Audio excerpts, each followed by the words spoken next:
Mountainside Podcast, and joining us back in studio for a second time is Dan Gates. We did a deep dive on the current ballot proposition to ban the hunting of mountain lions and predatory cats in the state of Colorado, the intricate roles that they play in the North American model of wildlife management, and what wildlife biologists are saying about the issue. We covered so much in this episode. I encourage you to listen to it in its entirety. Thanks for listening to The Mountainside, and I hope you enjoy Dan and I's conversation. The first hour we've been talking in the lobby. Welcome back, man. Round 2 of a 15-round championship fight we got coming up here. Yeah, we're round 2, and actually we're probably round 5, and we've kicked the crap out of everybody for the first 4 rounds, and I think this last round it was a tie, but they're gonna get one on the scorecard for the 5th round. Yeah, can we dive right into that? Yeah, because I think that it's breaking news. I think everybody wants to know. It's probably been the question you've gotten for the last 48 hours, 2 months. Yeah. Honestly, I've been hounding you like, are we on or are we not? And it's like, that's kind of the weird thing about this is how far down the ballot it is, how many other issues we're dealing with as a nation right now. I mean, you're looking at nuclear threats and wars everywhere, and former presidents almost being assassinated. Yep. And it's like there's so much to pay attention to. Yeah, and we're easily distracted because our community has, I think next week starts sheep hunting. And things are going on around the country. Antelope too, right? Yeah. And I know guys that are going to Alaska next week, and guys that have archery tags in Wyoming, and I mean that it's already started. And so our distraction from the sportsmen and women community is, it's like a firefly next to a light. They want to know what's going on, but I've gotten outreach in the last 3 months, and I've tried to get a hold of them in the last 2 days since the signatures were validated by the Secretary of State, and no response. Well, come to find out, they're rafting the Amazon, or they're in New Zealand or something else, and they're out of pocket right now. So that's our biggest challenge, is making sure we keep our community together. Yeah, 100%. And just to break it down for people that don't know what we're talking about, because we have a ton of people that listen to this podcast that are not hunters. Yeah, they're just outdoors people, and we have interesting guests on, so maybe they're not even into the outdoor stuff, but they enjoy listening to us. The initiative originally was to ban the harvest or hunting of mountain lions, bobcats, red herring, or lynx. Well, not make sure you say they're not banning the harvest of red herring, but to where people. Yes, yeah, that's a whole nother like smoke and mirrors thing. Yeah, right? it's a lynx, and that's where it started. That's where they're still attempting to go. It started in a trophy hunting statement, and we knocked all that stuff down as we talked the last go-around when we talked. We knocked trophy hunting out of it, so it's a hunting ban. And while trophy hunting will still remain in the measure itself, it's not in the title. And while it's defined in the measure as hunting, it's not in the title. We took that out through the Supreme Court. And which so people are still using it, man. They're still using it, but there again, it goes into the smoke and mirrors campaign that the opposition is using as well, and trying to tell people we're trying to ban trophy hunting. No, you're not. You're just trying to ban hunting. Period. It's just like, and not to get off track, but the fur ban in Denver. People are saying, "Oh, we're going to ban fur." No, they're not. They're banning fiber because it includes cowboy hats, fishing lures, Native American crafts. The slaughterhouse ban in Denver. They're banning the slaughterhouse. No, they're banning the food source. They're banning the ability for people to be able to provide food for themselves. And those are the misnomers that the opposition gives on all levels. We're doing this for the greater of the good. No, they're doing it for a bunch of special interest groups.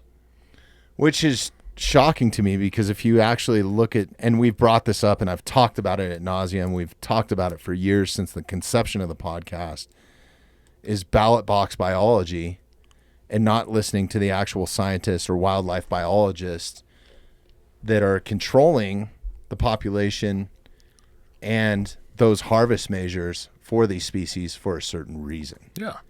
I mean, we've got, and to rehash, and I feel like I have to do it over and over and over again, and I don't remember what number of podcasts I was on when I came to you, but this is a 73rd podcast now since January 1st. You're crushing us for the year. So. Yeah, well, but you have a lot more followers, I think. Yeah. So, but trying to get people to understand the logistics of what is happening, not just in Colorado, but the western United States, and the attacks and the assaults to degrade and erode the North American model of wildlife conservation and responsible and science-based wildlife management. Those are things that are happening across the board. It's just that we've been able to escalate the attention to it because it was so significant here. This is a first time in the country that trophy hunting in the measure would be designated and defined, and it's defined as hunting.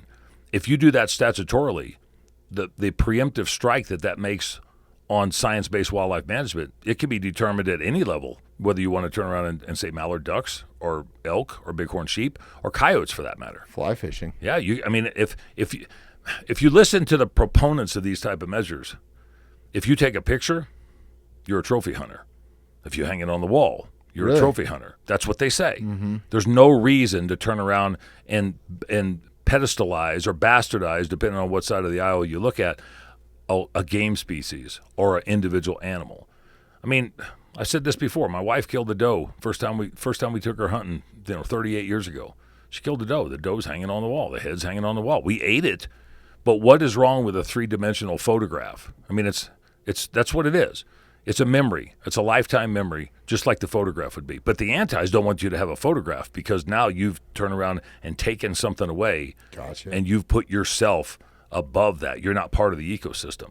It's not just in Colorado. It's in Washington right now. They've got Defend the Hunt going on in Washington to try to do the same thing that we're saving the hunt here. Washington State? Yep. Yeah. Yeah. I mean, so it's at every single western state in some capacity, whether it's at their game commission, whether it's at their legislature, whether it's at the ballot, or maybe it might be just local ordinances and local initiatives like what's going on in Denver and the city of county on the fur ban. They could turn around and do something in the city of county of wherever if they wanted to do waterfowl hunting or they wanted to turn around and deal with predator hunting, whether it's coyotes or fox. I mean, or maybe fishing.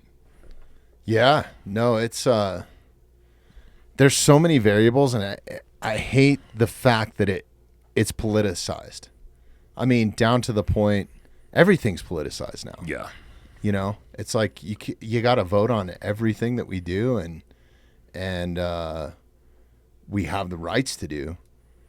Yeah, now, and you know, to the point, it's like if we just keep giving these inches, they're going to keep taking miles. There was an individual that reached out to me yesterday who was inquired to from some of the media because of this last revelation that the signatures that were gathered on July 3rd were validated by the Secretary of State on Wednesday. And this individual reached out and said, I'm getting hit up by some of the media. What do I tell them from an outfitter's perspective? I said, tell them that lion hunting is no different than any other sort of hunting, whether it's bird hunting, whether it's waterfowl hunting, whether it's raccoon hunting, rabbit hunting. And in essence, it's no different than elk hunting or deer hunting. The tool that we're using are hounds, and there's some other caveats to that as well. But a truck is a tool. A weapon is a tool. A horse is a tool. A leash would be a tool at yeah, that I mean, point. if they don't want you to turn around and use a mountain lion to get to or use a dog to get to the tree where the mountain lion is, do they want you to use a horse? I mean, you stop and think just the stupidity or the hypocrisy of what some of these allegations and innuendos and insinuations are. We are people, hunter-gatherers are in our background. You know, whether people like to recognize that or not, you know, for the last 200 years, 2,000 years, 2 million years, whatever the hell it is, we are hunter-gatherers. Even the people that don't do what you and I do or what Sean does or what Derek Wolf does, they go to the store, and if you watch them, they pick through the fruit like they're looking for, you know, seeds in the field or something. They do the exact same thing, except for they're wearing their flip-flops and shorts and I'm looking their fancy for all purses. those not bruised yeah, apples. Yeah, man. exactly. Yeah. And you know, they take them and they put some back and they grab the other ones. It's the same thing. That's the same thing bears and raccoons do. It's the same thing people did for thousands and thousands of years. It's just now we have to pay for the luxury of being able to do it. Or in an air-conditioned space. Yeah, in an air-conditioned space with a fresh supply coming every day. Or we purchase a license, educate ourselves about the landscape, and we go out and attempt to do the exact same damn thing, just in a different mentality. And they don't want us to do it. The opposition doesn't want us to do it in any way, shape, or form, whether it's highly regulated or it's illegal. They don't care. They Which they is don't differentiate. mind-blowing to me, that disconnect that you can just have blinders on so much to not realize whether you agree with hunting or not, that this is been the track record for human survival for, like you said, maybe 1,000,000 years. I'm part of the damn ecosystem. They keep saying the ecosystem doesn't need people. I am part of the ecosystem. Matter of fact, I'm probably a bigger part of the ecosystem than most of the wildlife is. Yeah. It just so happens that we have 5.9 million of us in this state and 84 million visitors. Name me one species of wildlife that isn't like some amphibian or whatever, that we have 5.9 million of them. There's more of us on the landscape than there is the wildlife that we pursue. Yeah. Excluding migratory waterfowl and stuff, because it's hard to count them when they're in any particular area because they're always flying. But as far as deer, elk, and moose, and antelope, and mountain lions, and bobcats, and bears, and everything, there's more of us than there is them. Probably more of us than them total combined. If you figure 300,000 elk, a couple 100,000 deer, 5,000 mountain lions, 20,000 bears, you add all that up, there's more of us here than there is them. That's why we need to be the stewards of them. And science-based wildlife management plays into that stewardship. Yeah. And without regulations, I mean, we've all seen what happens without some sort of regulation and controlled hunting. Anybody that paid attention to history, which they're not teaching very well in school anymore, but if you look at the degradation and erosion of what Western expansion was in the late 1800s and how we fed the human population off of wild game because domestic resources were not available at that time. We didn't have big commercial farms. The Chisholm Trail and the Goodnight Trail and all the places where they were running cattle back and forth, they did that from the south to be able to put cattle on the landscape. Why? Because they were running out of other food sources, which was the wildlife. And the sportsmen and women and the conservation-minded legislators at that point in time, the Teddy Roosevelt era, started to put sideboards and guidelines on the harvest of wild game. And that's where you came up with a lot of game regulations and acts and pieces of legislation at that time by what we live behind and support today. 140, 150, 160 years of stewardship has put us to where we're at today with an abundant wildlife resource that is highly regulated on all aspects of everything. We've got more wildlife today at every single level, especially in game species, than we had 150 years ago, 100 years ago, 80 years ago, 60 years ago, 50 years ago, because it's gotten better. With more people, more urban-rural divide, more habitat loss and degradation, more climate change, we have more now than what we ever have had since we've been on this planet. Yeah, and it's crazy to think it can't manage itself either. Maybe if there were no fences, maybe if there were no highways to cross, maybe if there were no... But even then, it doesn't manage itself. It's something that has to be controlled by science and by wildlife biologists, in my opinion. Bobby, why do we have game fences along all the highways where they're trying to put them? Why do we have overpasses and underpasses? If they can manage themselves, they get smacked on the road because of our intervention and what we've already done to screw things up. Why do we have all that? Because we care about wildlife. Mm-hmm. We don't care about it just so we can hunt it. We're only hunting it for about 8 or 10 weeks out of the year anyway. The rest of the time, we don't. But we're trying to make sure that we provide an opportunity for that wildlife to survive, to go from its calving grounds to its winter range, to turn around and have a good life support system and try to save them so they're not crossing highways all over the place. There's specific spots. We spend a tremendous amount of time and effort on habitat and modifying the landscape because of our screwing it up. But for crying out loud, we are part of it. And without us, when they say animals don't need us, I'd like to know how the hell they figure out animals don't need us, that they can survive on their own, that they'll manage themselves. Well, they haven't done a very damn good job of it. Right. And this goes back to kind of that, I think what started most of this was that Yellowstone documentary on the wolf reintroduction, right? Yeah. Which is a completely different environment than you're going to find anywhere else in the U.S. There's very few land masses like that. And then also the story that was told there is not exactly truth, because if you actually look at the wolf's impact and what that did outside of the park, it's pretty shocking. Well, now you're seeing studies that have come out where the wolves have decreased the elk population substantially, but now the buffalo population has increased to turn around and take and create as much, if not more, damage than what the elk were doing. I mean, putting things... Yellowstone National Park is a beautiful location. And I think for the most part over the last 150 years, it's been fairly appropriately managed. But to use that as an example, in my mind, is comparable to I shop at 7-Eleven for my family as opposed to I go to Whole Foods or I go to Walmart or I go to Sam's. You can get food, but you can get edible stuff. I don't know if it's food at 7-Eleven. Right. You can get something there to consume, but comparing Yellowstone with the landscape of what we have for natural resources and public and private, lands in the West specifically, I think that's a piss poor analogy. This is the way they did it in Yellowstone. Yellowstone doesn't have superhighways. This is the way they did it in Yellowstone. They don't have power plants. Well, they are also controlling the amount of people that are going in and out exactly of there, right? And because it's a federal reserve, so to speak, a national park, it's easy enough to put extenuating sideboards on there that you can't do in other locations. For instance, if you took the size of an area that was comparable to Yellowstone in the state of Colorado and just blocked it out, look how much public land, state land, national forest land, a variety of different lands in that same area that has to be managed for a variety of different reasons that you can't manage Yellowstone by. There's no way, shape, or form. And you can't manage any of those other landscapes like what you manage Yellowstone. Well, and also those animals don't recognize borders. They don't go like, oh, shit, I'm outside of the park. I better turn around and go back. They do so more than some of our other borders on the country, but I won't get into that. So. That's a great point now. It's like yeah, we're our own worst enemy, man, when it comes to it. And that's kind of what's going on with this ballot initiative in my mind.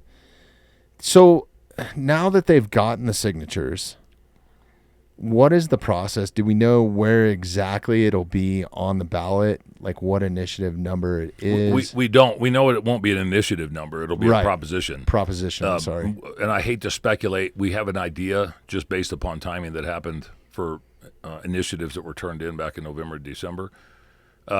We won't know the exact number likely until the third week of August to the first week of September. And the reason being is because we're in the process now, along with a bunch of interested multiple parties, the stakeholders, about drafting language for the Blue Book, the draft analysis for the Blue Book, which is what the general public has the opportunity to go read, the pros and the cons about the proposition, or as it's currently called, Initiative 91. Knowing what we're supplying information for and knowing what the opposition is trying to get into that language, you can see that, it's a polar opposite. It's a 2.5-page document. When we first saw the first draft, we supplied 7 pages of edits. How do you supply 7 pages of edits to a 2.5-page document? That sounded like the bad book report that went wrong in 5th grade. A teacher told you to tell you about your summer vacation, and you turn around and wrote a thesis paper. The second draft just came out, and I think with 2.5 to 3 pages of edits and suggestions and recommendations that were had, we supplied 5 pages of recommended edits. How do you even get to who's the legislative council? Yeah, legislative council, and those are the things that the general public, for the most part, doesn't fully understand or comprehend. That it takes all of this since September 22nd of last year to get something on the ballot. You just don't willy-nilly put it together. There's sideboards and restrictions. There's a lot of things to make things happen, money-wise on both sides, criteria and requirements on both sides, oversight on both sides, and a lot of freaking headaches on both sides that you have to get to make sure that you cross your T's and dot your I's. Yeah, it's a mess. It's almost like you're going into a court case or a jury hearing before it even is on the ballot, right? Yeah, and that's what has gotten to the point to be. We've done a tremendous amount of outreach through CRWM, the Coloradans for Responsible Wildlife Management. The issues committee that we have right now is Colorado Wildlife Deserve Better. You have to have an issues committee. It's still as actionable as a C4, just like CRWM is. If somebody contributes to the issues committee or they contribute to CRWM, neither one of those are tax deductible. One has to report, the other one doesn't. One can say no, the other one can't. There's a lot of sideboards that we have to make sure that we stay within and keep those blinders on because of the way the structure's been set up. So when somebody says, you're not doing this, well, we can't. Well, you should do that. We can't. Well, why aren't you doing that? We're thinking about that, but that might be another part of the campaign in some other capacity. At the same time, our opposition, the proponents of the measure, cats aren't trophies, they're doing similar type actions.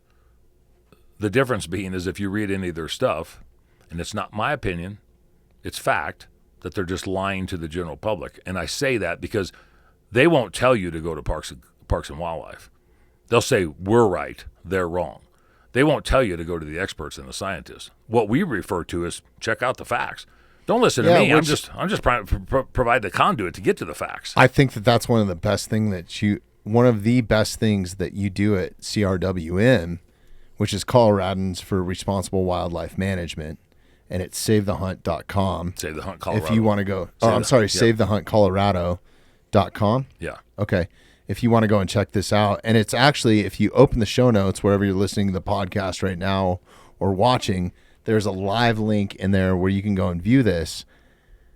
A lot of the content that's on there is from Colorado Parks and Wildlife and their statements on how mountain lion populations are.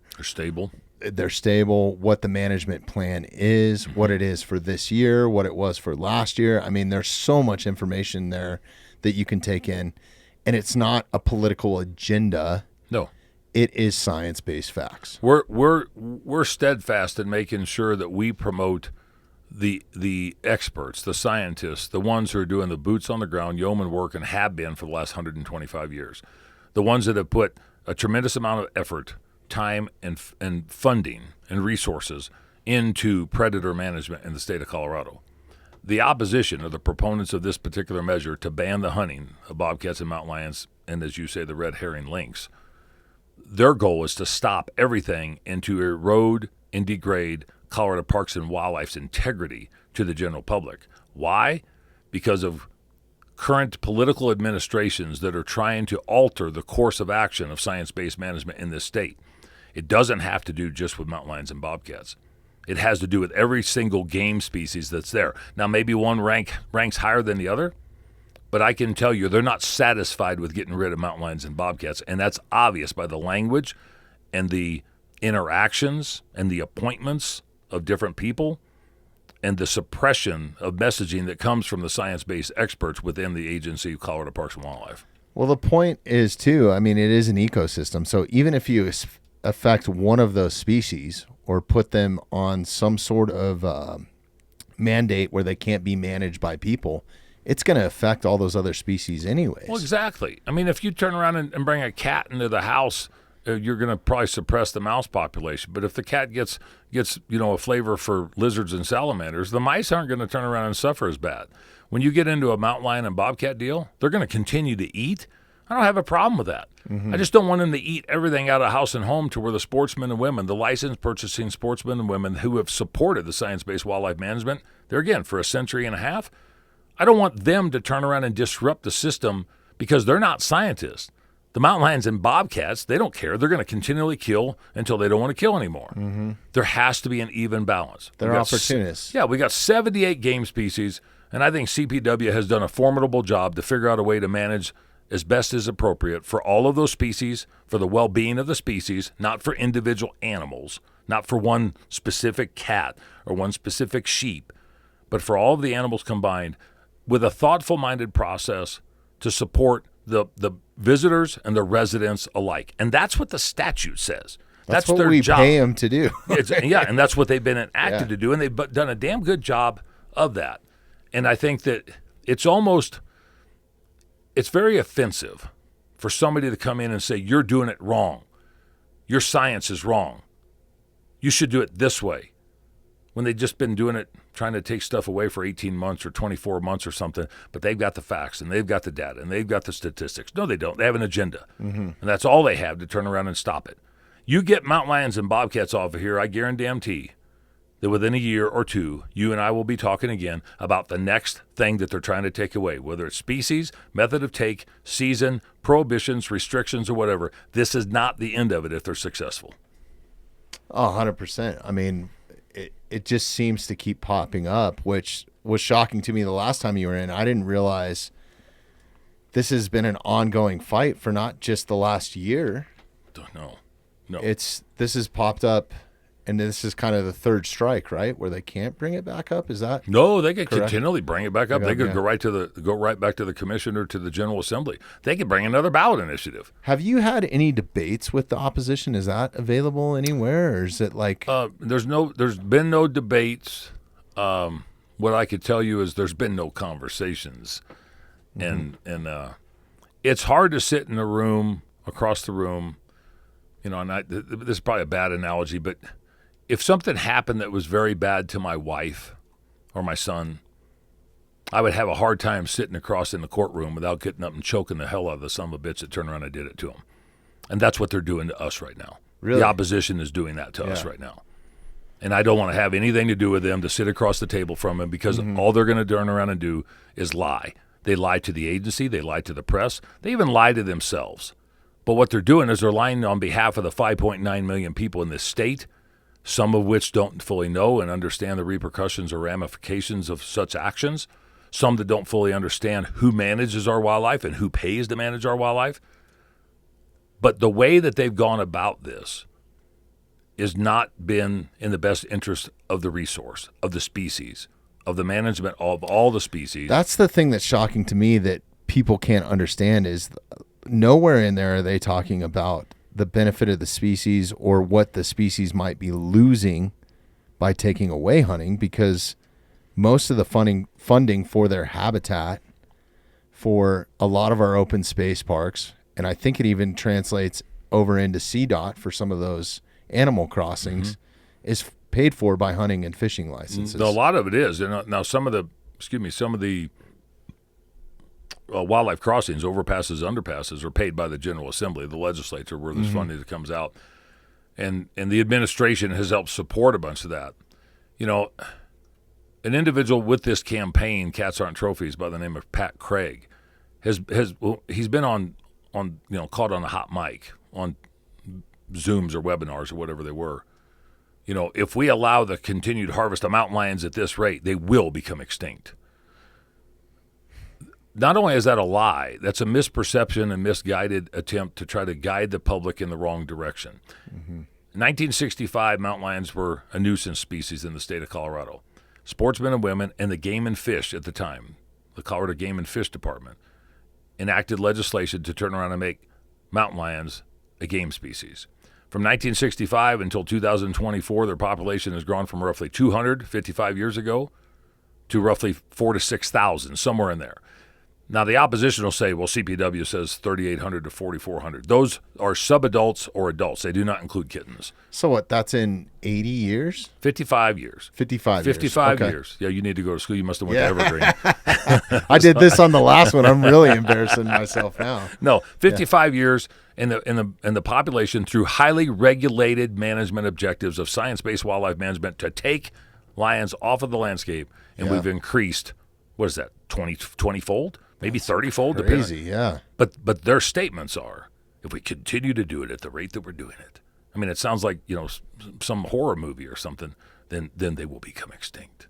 No, they won't. It's a blatant lie. It's a blatant lie, and they have no facts.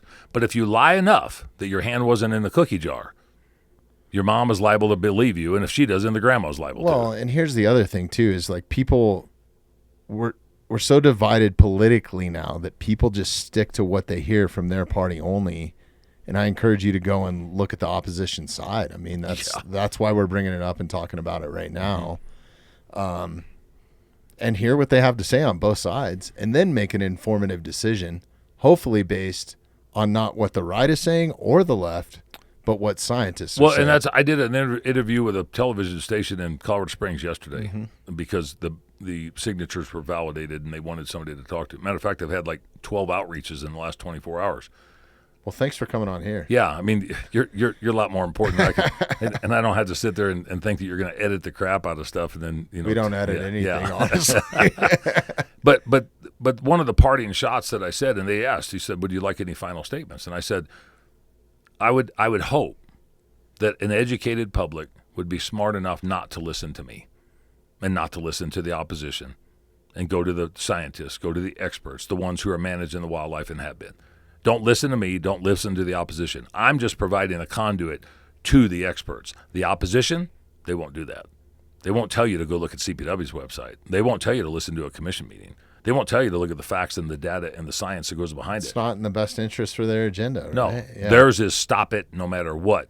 Which I think is, I want to commend you guys on for not, you could take a radical right turn and be spitting your own lies. But everything has been science-based. That's the campaign message that you guys have put out. I mean, that is, any commercials that I see, it's always about science-based and the North American model of wildlife management. Leave it to the expert. I've heard people, I mentioned just, I don't know, 5-6 months ago, I didn't want just because the gal that works at McDonald's can serve hamburgers, I don't want her doing a vasectomy.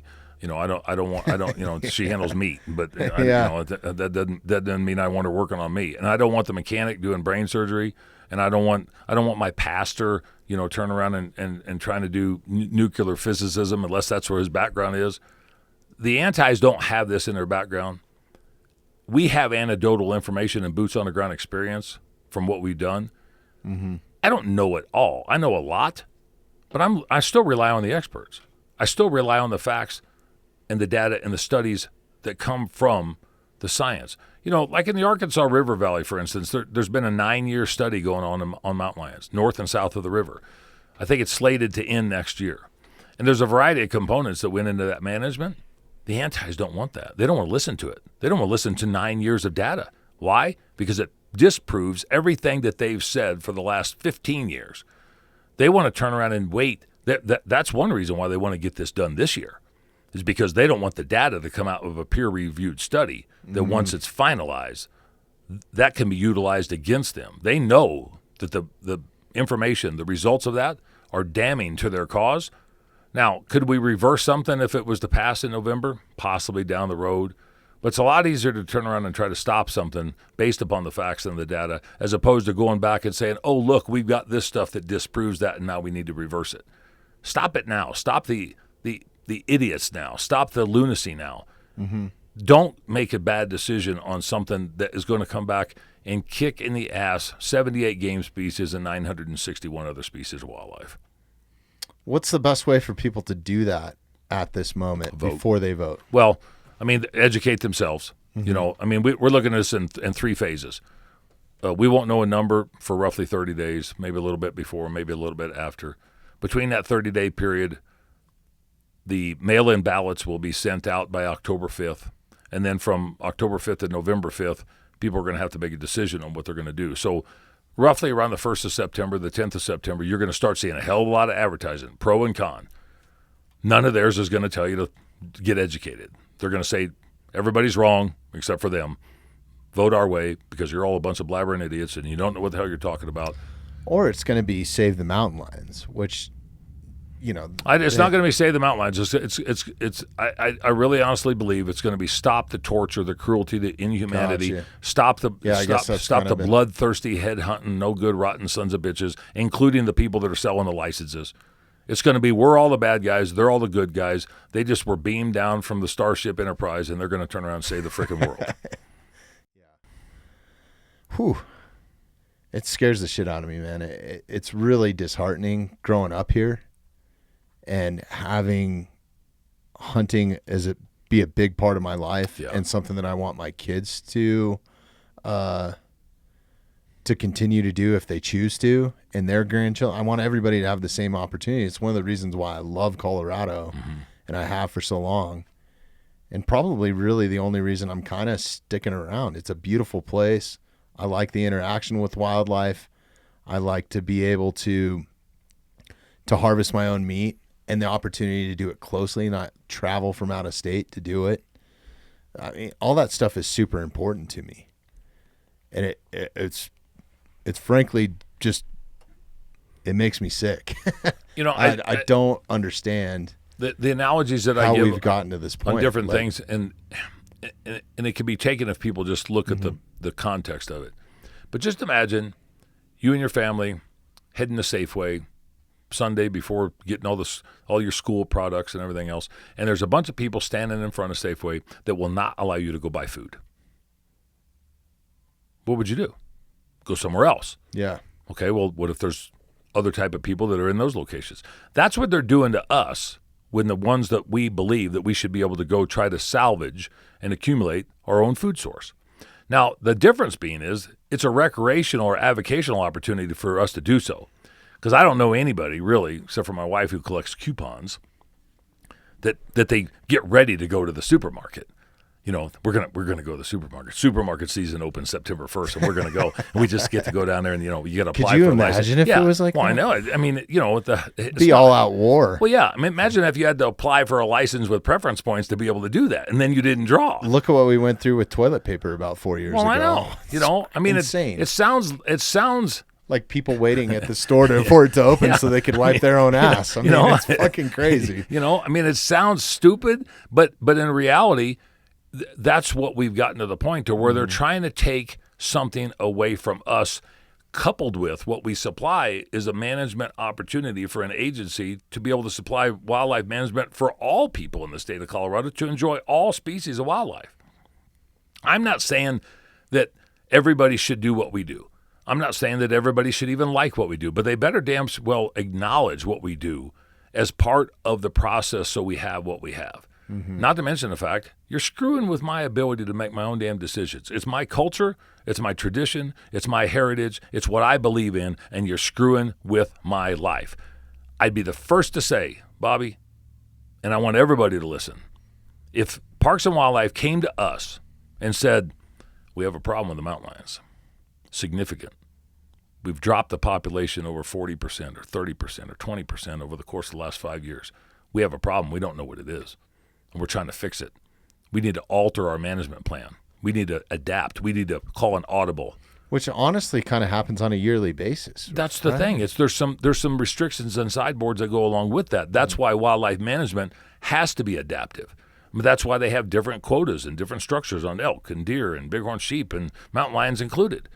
If they came to us as a community, you think we would turn around and go there with pitchforks and sickles and say, no, you can't do that. We want this. In my experience, hunters care the most about wildlife, and this might be from my own perspective and who I share my time with in the backcountry, but I care more about them than I think the average person would, and study their behaviors and appreciate their behaviors. Like go and listen to the podcast I just did with Jermaine. Yep. Jermaine Hodge. Jermaine Hodge. Was it maybe like 3 weeks ago, something like that? A couple weeks ago. World elk calling champ. We talked about nothing but elk calling. Yeah. I think the whole entire for 2 hours. That's how passionate I am about it. And that's how intrigued I am by it and how magnificent elk are to me, But I just to don't you, feel... elk are so magnificent to you, but grouse are somebody else's particular flavor. Waterfowl. Sure. I mean, I know guys that do not hunt big game, but they've got 9 waterfowl dogs or 7 Brittany Spaniels, and they do upland bird game. I mean, that's their thing. Yeah. They got 25 shotguns, and they reload their stuff, and they hunt 9 states, and they just want to watch the dogs work and see the birds fly, and if the harvest limit. The bag limit is 2 or 4. They're still in the field. And have the land to walk on to do it. Yeah, I mean. I think that's a big part of it, too, is, having that we're so fortunate in the state of Colorado with all the public land that we have. It's like 40% of the state, I think, is public land. Yeah, it's 26 million acres. It's crazy. 26 million acres of public land. I think Texas is like 1%. You go and move to some of these other places that have more mandates and more laws and more regulations and stuff like that. And I'm not knocking Texas. It's just an example. Or you privatize something. Guess what? If you're a blue collar guy, you have no opportunity to enjoy any sort of nature. No, and I think the thing that bugs the crap out of me is the comparison that anti-hunters or extremists tried to put us into this box of who we are. And I had a conversation with the state director of HSUS, and for those that don't know, it's Humane Society for the United States. We had a very amicable conversation for multiple hours in a coffee shop in downtown Denver. And she was, I won't say enamored. I think she was curious more than enamored, or I don't know. She couldn't believe why I would have times that I didn't harvest something when I had the option to. And I told her, I said, because a variety of different things. Maybe it wasn't the right size. Maybe it wasn't the right location. Maybe I didn't want to work that hard. Maybe it had a baby with it. Well, or maybe it was too far from the damn truck and it was last day of season, and I said, I've got meat in the freezer from this other animal. I don't want to work that hard. But it's my choice to be able to do so. Do you know how many hunters go in the field for a variety of different species and have paid to do that just for the sake of doing it, and they're unsuccessful? I mentioned this, I think, in your last podcast. Yeah. 91% of all elk hunters in the state of Colorado historically have been unsuccessful. 91 flipping percent. I joke about that line in the grocery store. Mm-hmm. How many people would continue to go to the grocery store if only 91% of you were successful when you got a chance to go do it? That's what we get to do, and we provide that wildlife benefit opportunity to the entire general public, not just sportsmen and women, but to the 5.9 million people in the state and the 84 million visitors. Yeah, I think the best point that you brought up the last time that we talked, and I encourage you to go and listen to it. I think is it episode 160? You have to look it up. 158, something like that. Yeah, look that up real quick. The last time we had Dan on. But the best point that you brought up about that is nobody pays for the opportunity to go backpacking. Nobody pays for the opportunity to go mountain biking. Nobody pays for the opportunity to take a walk with their dog through a beautiful open space park. Nobody pays for the opportunity to go to the grocery store unless they buy something. Nobody pays and says, I want to go look and see what you got. Yeah. You know, I mean, there's what we have as a wildlife management resource, a tool that's available to us, is the most, and it's the most undeniably successful, respected, wannabe emulated program on the planet. The North American model of wildlife conservation. That's Canada, the United States. And we have something better. Look, I was fortunate enough. I just came from South Africa. I was there 10 days, came back on Sunday before last. That's awesome. They talk about if we had what you have. Oh, look what they're going through. Just go read some articles. Yeah. Like Modern Huntsman is a great journal that's covered a lot of that. Mm-hmm. And Robbie's doing fantastic phenomenal work. work. Robbie down there Kroger's from just badass. Blood Origins. That is a definite, you must subscribe to that on YouTube or wherever his platform is, website. I mean, incredible organization. The wildlife in Africa is managed completely differently. And while they have many more species of wildlife than what we do as far as big game would be concerned. Mm-hmm. And, you know, it's funny because I call it big game. Then you have small game.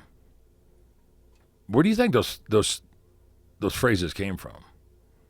It came from hunters, mm-hmm. because non-hunters would not call it game. Anti-hunters would not call it game. No, we're talking about big game and small game. It's because it's a game animal, not because it's a game you play. It's a game animal. Why are they game animals? Because that's the way they were designated when we started managing wildlife like what we do 150 years ago. They classified them in different categories because of human consumption. This is a game animal, so you eat it. It's wild game. There's a component there that the Africans that I saw, they don't necessarily differentiate between big game and small game. They say it's big and little, but there's not a game animal component to it. And there's a lot of privatization that has come into wildlife resources over in Africa in different sectors. Where I hunted in July, I mean, that particular reserve that I was on was 128,000 acres. I mean, it's crazy. Yeah, it's giant. Yeah, and, you know, I saw, which is probably the main source of income in that region. Correct me if I'm wrong. Too, the poverty-stricken area that I was in. Yeah, that's it. I mean, what we harvested from everybody that was in that particular location, the town, the local municipality, which is not a municipality. I mean, it's like going through Jefferson times 7 with no electricity, no running water, running water. Yeah, and but everybody got the wild game. The wild game was distributed, and happy to get it, and happy. And I tell you what, I joke about this, and I didn't take pictures to put on Instagram or social media or anything, but to see what my tracker salvaged, and I just asked him. I said, Julian, what are you going to do with that? And he said, I'm going to eat it, sir. I'm like, well, I'm not coming to your house for dinner. I'm sorry. I mean, I'll eat a lot of stuff, but that's like my boy Donnie Dust. Everything, tendons, and what he drug out of what we had processed, and I'm like, we get back in the truck, and I said, "What's in that bucket?" And he goes, "Well, that's dinner." And I'm like, "No, it's not." Yeah. I'm sorry, but they salvage everything because it's a protein, it's a resource, and they are appreciative to be able to have it. We have that same opportunity here times 20 or 30 or 40 because we really care about our wildlife resources. Mm-hmm. When you hunt in South Africa, you don't have to buy a license for individual species. You buy a hunting permit, and then it gives you a variety of different animals that you can pursue. Some you might be successful on, and some you might not be. Here, you have to buy a license for each species unless it's a small game license. It's managed that fine-tooth comb enough so we can have that's the difference. Abundant populations of every species. Yeah, I appreciate you saying that because I mean it's managed so refinedly. It really is. For elk, certain amount of licenses per unit. I mean, why is the state broken up into, was it 600 units or something? 183 game units. Okay. 183 game units. And species specific, right? So yeah, I don't know. I tell you, I bet there's close to 4,500 hunt codes. Even if you're not a hunter, I encourage you to go to CPW's website and look at the big game restrictions. If you're in any sort of feed, ranch supply, any place that has a gun counter, any place that sells ammunition or fishing poles, you can walk up to the counter and get a beautiful magazine and just take a look at that, whether you're a hunter or not. Look at how much money they're paying in. Look at the systems. It is an intricate system. If you want, I mean, it's hard to understand, even if you're a hunter, and it changes year to year. And you better know the freaking rules or you can get in trouble. Several years ago at the state legislature, there was a bill that was introduced. There was Senate Bill 150, and it was trying to alter the license allocation process between, what Parks and Wildlife does, which I don't think the legislature, I don't think the General Assembly should be getting into that. That's why we have an agency, and that's why we have a commission. It goes back to ballot box biology. Exactly. If you can't control that, you can't control the population. Yeah.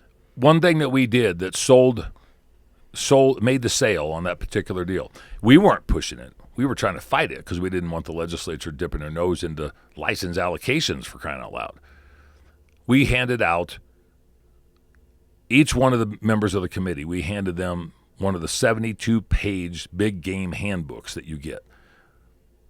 When we gave that out, they were like, what the hell is this?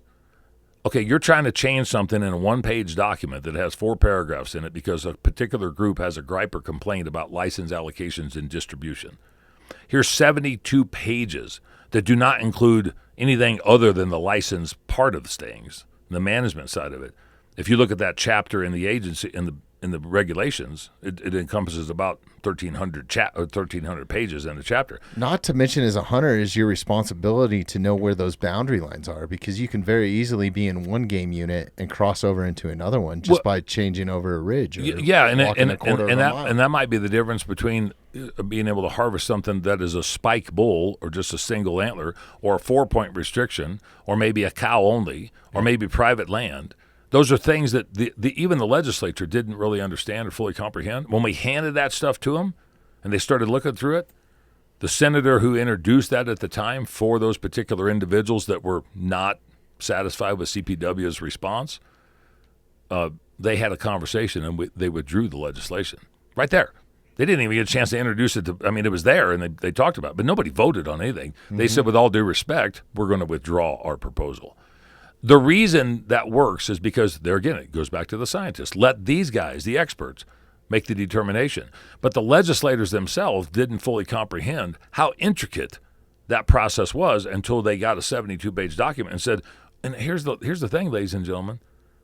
In this book, it only incorporates moose, bears, deer, elk, and antelope. Everything else is in another brochure. Yeah. Mountain lions have their own stuff. Small game has their own. Yeah, sheep and goat are another thing. Even fishing, like right here on Bear Creek, the regulations change right here. Yeah. Within, 100 feet. For a variety of different reasons. Yeah. And I think that, look, I've played at this game for the last 15, 18 years, depending on what level you want to incorporate. And there's an education problem with the general public. There's a lack of education awareness with the Colorado General Assembly on multiple occasions. They don't really realize how in-depth Colorado Parks and Wildlife is when it comes to what they do for each species of animals out of that 961 species. And the interesting thing about that is the 78 game species that there are that you can purchase an opportunity to pursue, pay for all of that 961. There's not another system on the planet that works like that, to where they say the benefits of appropriately managing an abundant resource in a highly regulated fashion of a small percentage, less than 10%. It's probably somewhere 7.5% or 8% of the wildlife that is here, and the ability to be able to pursue that wildlife pays for the funding for the other 90%. And funding outside of that. Exactly. I mean, a lot of it goes into habitat restorations, habitat improvements. It's mind-blowing if you actually look at all the different hats that CPW wears and manages. It's gotten to the point now where I think they're almost getting to the point where they're managing too many things because of the human side of it, the public side of it. You know, I joke with some of my game wardens that I deal with, and I'm like, you guys aren't wildlife managers anymore, you're people managers. You know, and in the summertime when you're trying to do, let's just say, deer work. That is the biggest species that they're trying to manage. Yeah, though, when it it is straight down because they're out there crazy. like locusts on a cornfield. Yeah. And the average person, it's not being detrimental or confrontational or derogatory. The average person doesn't treat the natural resources like the average steward does. They just don't.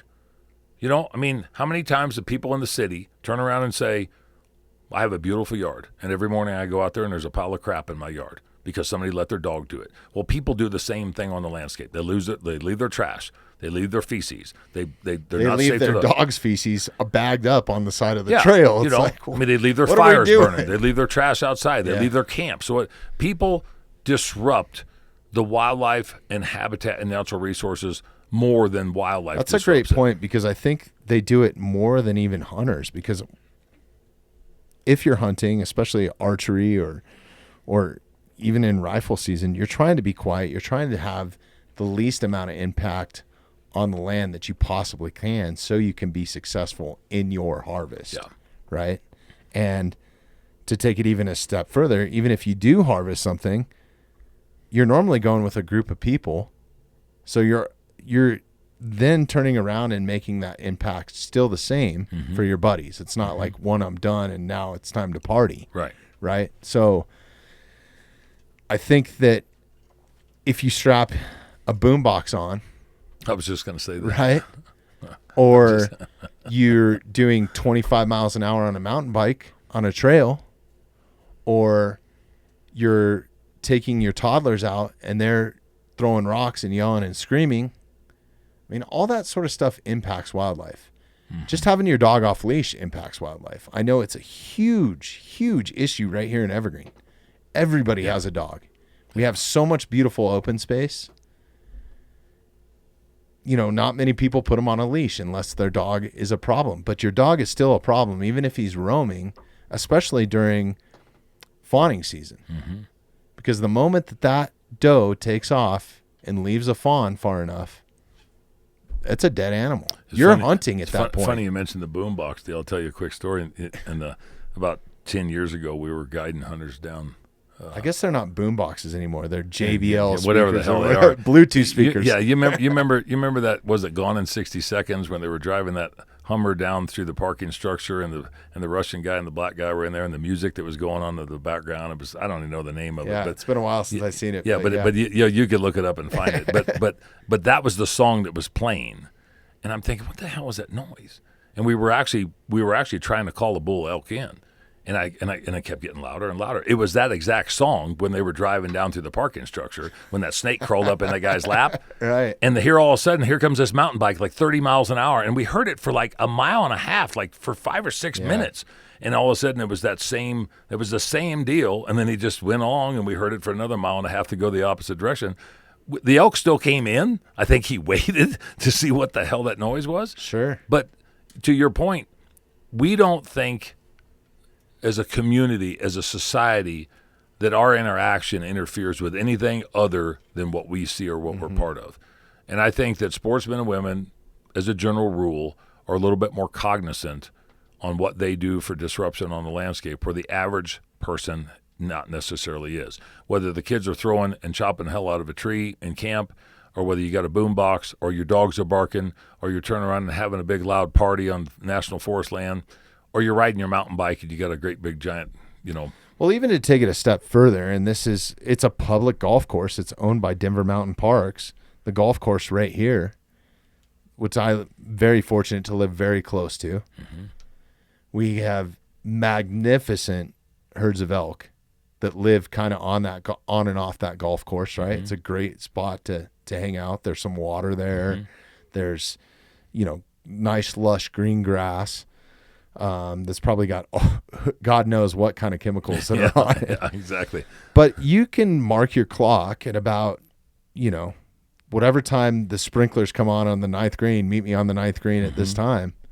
All of a sudden, I'll have a stampede in my yard because those elk or deer or whatever's on the golf course is running from sprinklers, right? Uh-huh. So even that just has an impact on wildlife. So you might not even be a hunter. Everybody's impacting wildlife is what I'm saying when it comes right down to it.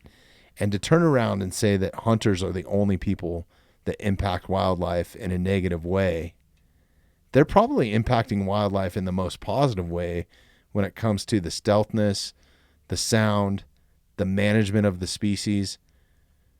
And then you're impacting wildlife by getting in your car and driving. You're impacting wildlife by getting in your car and driving. But keep in mind, as I mentioned, hunting season lasts for approximately 6 to 12 weeks per year, depending on what species and where you go.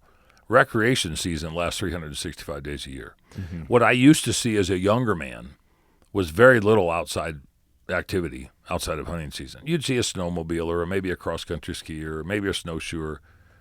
Now, you go out in the middle of January, it's 12 degrees below zero outside, and you see people doing everything. I won't even hunt during Labor Day weekend or Memorial Day weekend? Labor Day. That's coming up. Yeah. I won't even hunt during so you it. can tell you're in Evergreen because you don't even know it's Yeah. I think it's the CTE, honestly. It's all the stupid stuff I did as a kid. Yeah. No, but you're right. Labor Day and season's open a lot of places. There's so many side-by-sides and stuff. Mm-hmm. The interference and the noise resonation, because all these things have badass stereos like boats nowadays. Like some of the stereo systems that they have on a boat is unbelievable. I mean, people can wakeboard with a loud boat motor going and still hear the song that they want to get off on, right? Like, so I think, as much as that stuff's cool, I think we need to look at it a little bit from that aspect of what are you trying to really experience in nature. So it's just side-by-sides everywhere. And then also to the point where I'm walking in the woods with a weapon. Yep. I don't want to accidentally have an arrow go rogue or not be. It's just not worth it to me.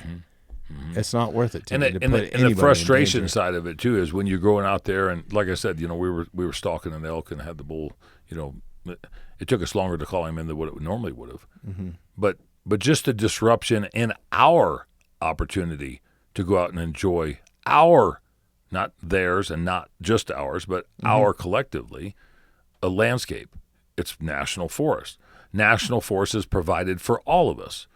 Bureau of Land Management lands are provided for all of us. State lands are provided for all of us. Now, there might be restrictions to go along with it where you have to buy a permit or you have to have a specific license on a state wildlife area or maybe a state park.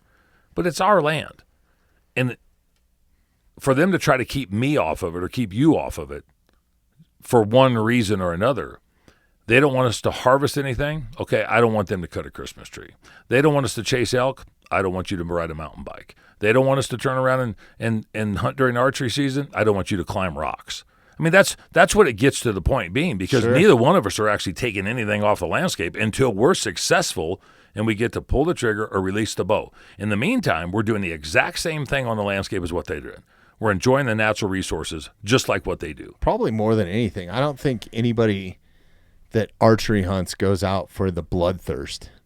I think you genuinely have to. I mean, look at the success rate. You genuinely have to enjoy nature and being in it for an extended period of time to even come close to touching that success rate. And a ton of guys don't even I know guys that have 91% of people. Right? and I've Or known, hunters. I've known guys that bow hunted for 10 or 12 or 13 years that have never killed anything. Yeah. They've shot at stuff, but they haven't killed anything. But they still do it. And stop and think that if that number is correct, 91% of elk hunters are not successful.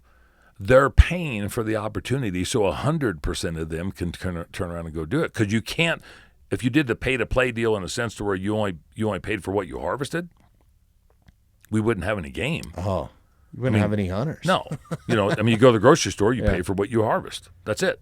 Yeah. If we had to do that the other way around, we wouldn't have any game. We wouldn't have to worry about it. We'd be taking our guns and bows for a walk, which a lot of us do anyway, with the chance of being able to be successful and harvest that game. Yeah.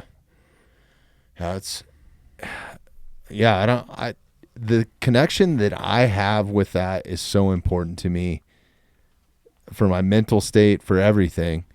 And I encourage people to, before you knock it or before you make a decision, I think everybody should have to try something. Like if you want to be able to vote on electric cars or whatever, you should have to drive one and experience it. We'd be broke down a lot. We'd be in traffic jams everywhere.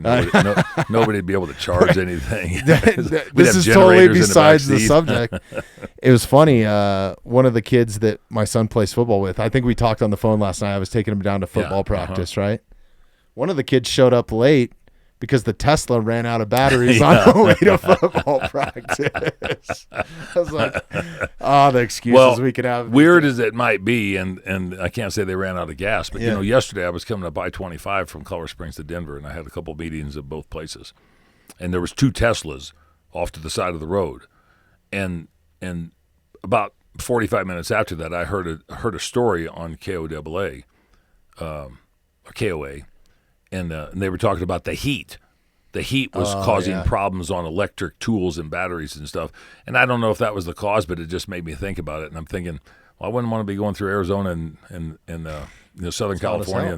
No. Cold affects them too. Exactly. Yeah. That's why we don't use them during hunting season. Yeah, exactly. Your Cybertruck. I want to see one of those things on a 4-wheel drive. I want to see one of the Lightnings that go out there. I can't wait to see one of those on a 4-wheel drive trail. They're so heavy. Yeah. What's funny is if you go to the Capitol where these individual lawmakers are making the laws, rules, and regulations, there is a few electric vehicles. Mm-hmm. A lot of those people don't practice what they preach. And that's just like what we're talking about here, Bobby, that people that want to change and alter other people's lifestyles don't necessarily, they preach the gospel, but they don't live the gospel. Mm-hmm. Not everybody. Can I ask you this too, before I forget, because you know me and my track record with being smart. The organization CATS, are they based in Colorado? Well, or the opposition? And then also brings up my next question. Where were the signatures actually gathered? Were they gathered in the state of Colorado? Because I've heard that some of them were gathered outside of the state. That's not possible, right? That's not possible. It's either misinformation or a lying conspiracy theory from whatever individuals or entities say that. That Cats Aren't Trophies is based in Colorado, with Samantha Bruger as their campaign manager. Samantha Miller Bruger, or whatever the hell her name is. They've got some support from animal rights extremists within the state of Colorado that have that are very favorable underneath this current gubernatorial administration. The main funding component comes out of the Animal Wellness Action Institute or something that Wayne Pacelli started. Wayne Pacelli, for those that don't know, is the former HSUS, which is the Humane Society of the United States, CEO off the East Coast, out of Maryland. And Wayne used to work for HSUS until he had a few improprieties on his side that caused him to be dismissed. So he decided to stay in the business because it's such a good business. The model that they create is such a good fundraising opportunity to essentially from live the donations that they get. Yeah, and the way that they structure their programs and stuff. I mean, Are they a nonprofit? Can you go up and look at the books and see where the money's going? You can see their 990s on every single aspect of it, and it's monumental. I mean, it'll just mesmerize the average person. They're like, how the hell did they get $500 million or $300 million or $200 million? Yeah, you could look at all that, but then you can see where that money is expended at. That's the important part. Like, yeah, and the payroll. I mean, look, we have to fight fire with fire, and our organizations completely, all the coalition organizations that we have, there's executive directors and there's upper-level leadership. You got to have paid staff in some of this stuff because they are businesses. Well, it's even mandated in a 501c3, right? Like, you have to have. No, you don't have to, but you can't. You have to have board members. Though, you got to right? have a board a certain member. amount. Yeah. But you can't survive in today's environment. I mean, for instance, do I take a paycheck? Yeah, I'm taking a paycheck at this point in time. I mean, I've sacrificed my entire life, and my business has suffered for that. Not to mention your safety. I mean, that's the most mind-blowing thing to me. Well, you gotta be able to feed yourself, and you gotta be able to pay your bills to be able to turn around and fight. I mean, what we're doing right now is 90 hours a week to turn around and do stuff so we can support the effort to support science-based wildlife management. That doesn't happen by accident. It has to have a funding component to be able to do it because everybody who's against you is being paid to stop you. And so if anybody in our community thinks that we can save hunting and fishing through volunteerism, you can kiss my ass. Yeah, exactly. And you can kiss my ass too and turn this podcast off right now because I am very grateful to have you. We've never had anybody like a Dan Gates fight for hunters, fishermen, anybody that enjoys the outdoors. I mean, this is affecting much more than just the hunting and fishing community. It's affecting more than a hunting and fishing community, Bobby. And at the same time, we have to change our roadmap. We have to change our playbook. We've talked about this the last time I was here, and I tried not to get too deep into the weeds of it. Mm-hmm. But every single organization that we're members of, all the acronym organizations that do the yeoman's work and do a fabulous thing for wildlife and habitat and resource and conservation, they do a piss-poor job overall when it comes to the fight. They weren't designed for the fight. You know what animal rights extremist groups were designed for? The fight, to stop it. They weren't designed for animal welfare. It's funny how they just dissolve and disappear after November, too. Yeah. Now, the main ones won't. Yeah. The main ones will sit there and just keep reaping the benefits of victories, or they'll reap the benefits of a loss by saying, well, we were so close. We could have beat these guys if we'd have just sent it over. But they're still making money in the process. Mm-hmm. We have to change our playbook. We have to change our strategy. If that doesn't work, we have to do this. If you don't have money, you can't afford to call an audible. There is no Peyton Manning Omaha here if you don't have the resources to be able to structure the next part of the playbook. The opposition has an endless playbook. They've got 50 playbooks. They've been very victorious on a lot of them, and they take taxpayer dollars to be victorious on other ones. They monopolize and manipulate the entire system to the point to where it's built for them. They pay into the lobbying side of things. They pay legislators and campaigns. We don't. Mm-hmm. We're not formulated that way. We have to change the playbook. If you're going to fight fire and you're going to play with the big dogs on the porch, you have to be able to afford to stay on the damn porch. Yeah. Which brings up my next point. If you can donate or you have the means to donate, please do. I'm sure time is accepted too if you don't have the means, right? There's a ton of stuff. There's a ton of organizations that have donated hunts or rifle companies that have donated rifles to a raffle situation. You guys are very approachable, very the communication is unbelievable with your organization. Well, and I appreciate that. And the biggest thing of that is trying to make sure that people understand why we're doing what we're doing and why it's so important. Explaining where we were as a community, as a society when it comes to conservation, where we're at, and if we're going to survive, where we need to be. Those are things that most individuals don't look forward to because it's work and it's time and it's money. They'll look forward to next hunting season. I didn't draw a tag this year, but maybe I can next year. Mm-hmm. Or maybe I can get a leftover tag. Or maybe I can turn around and buy one off the internet from somewhere else. Or maybe I just go on a private land deal. How about planning for the future of conservation to be able to fight for the fight? If we win this year, what are we going to do next year? Something else is going to come up. I mean, even if it doesn't, what are we going to do preemptively? What are we going to do progressively? What are we going to do proactively? Mm-hmm. That's what the opposition has historically done.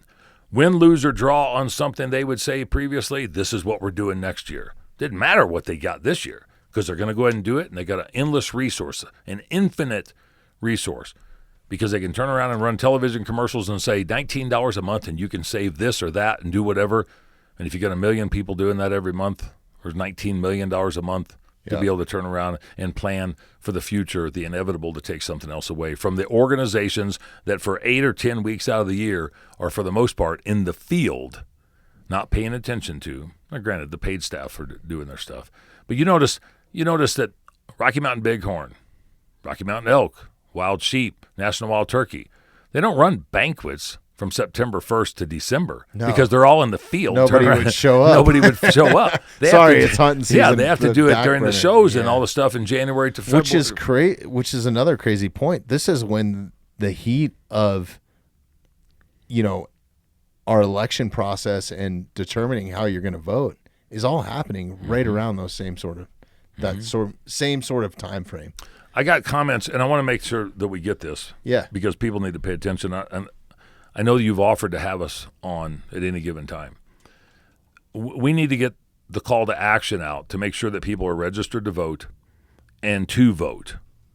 Because if you don't do it in a timely manner, you can't. But this is what really pisses me off.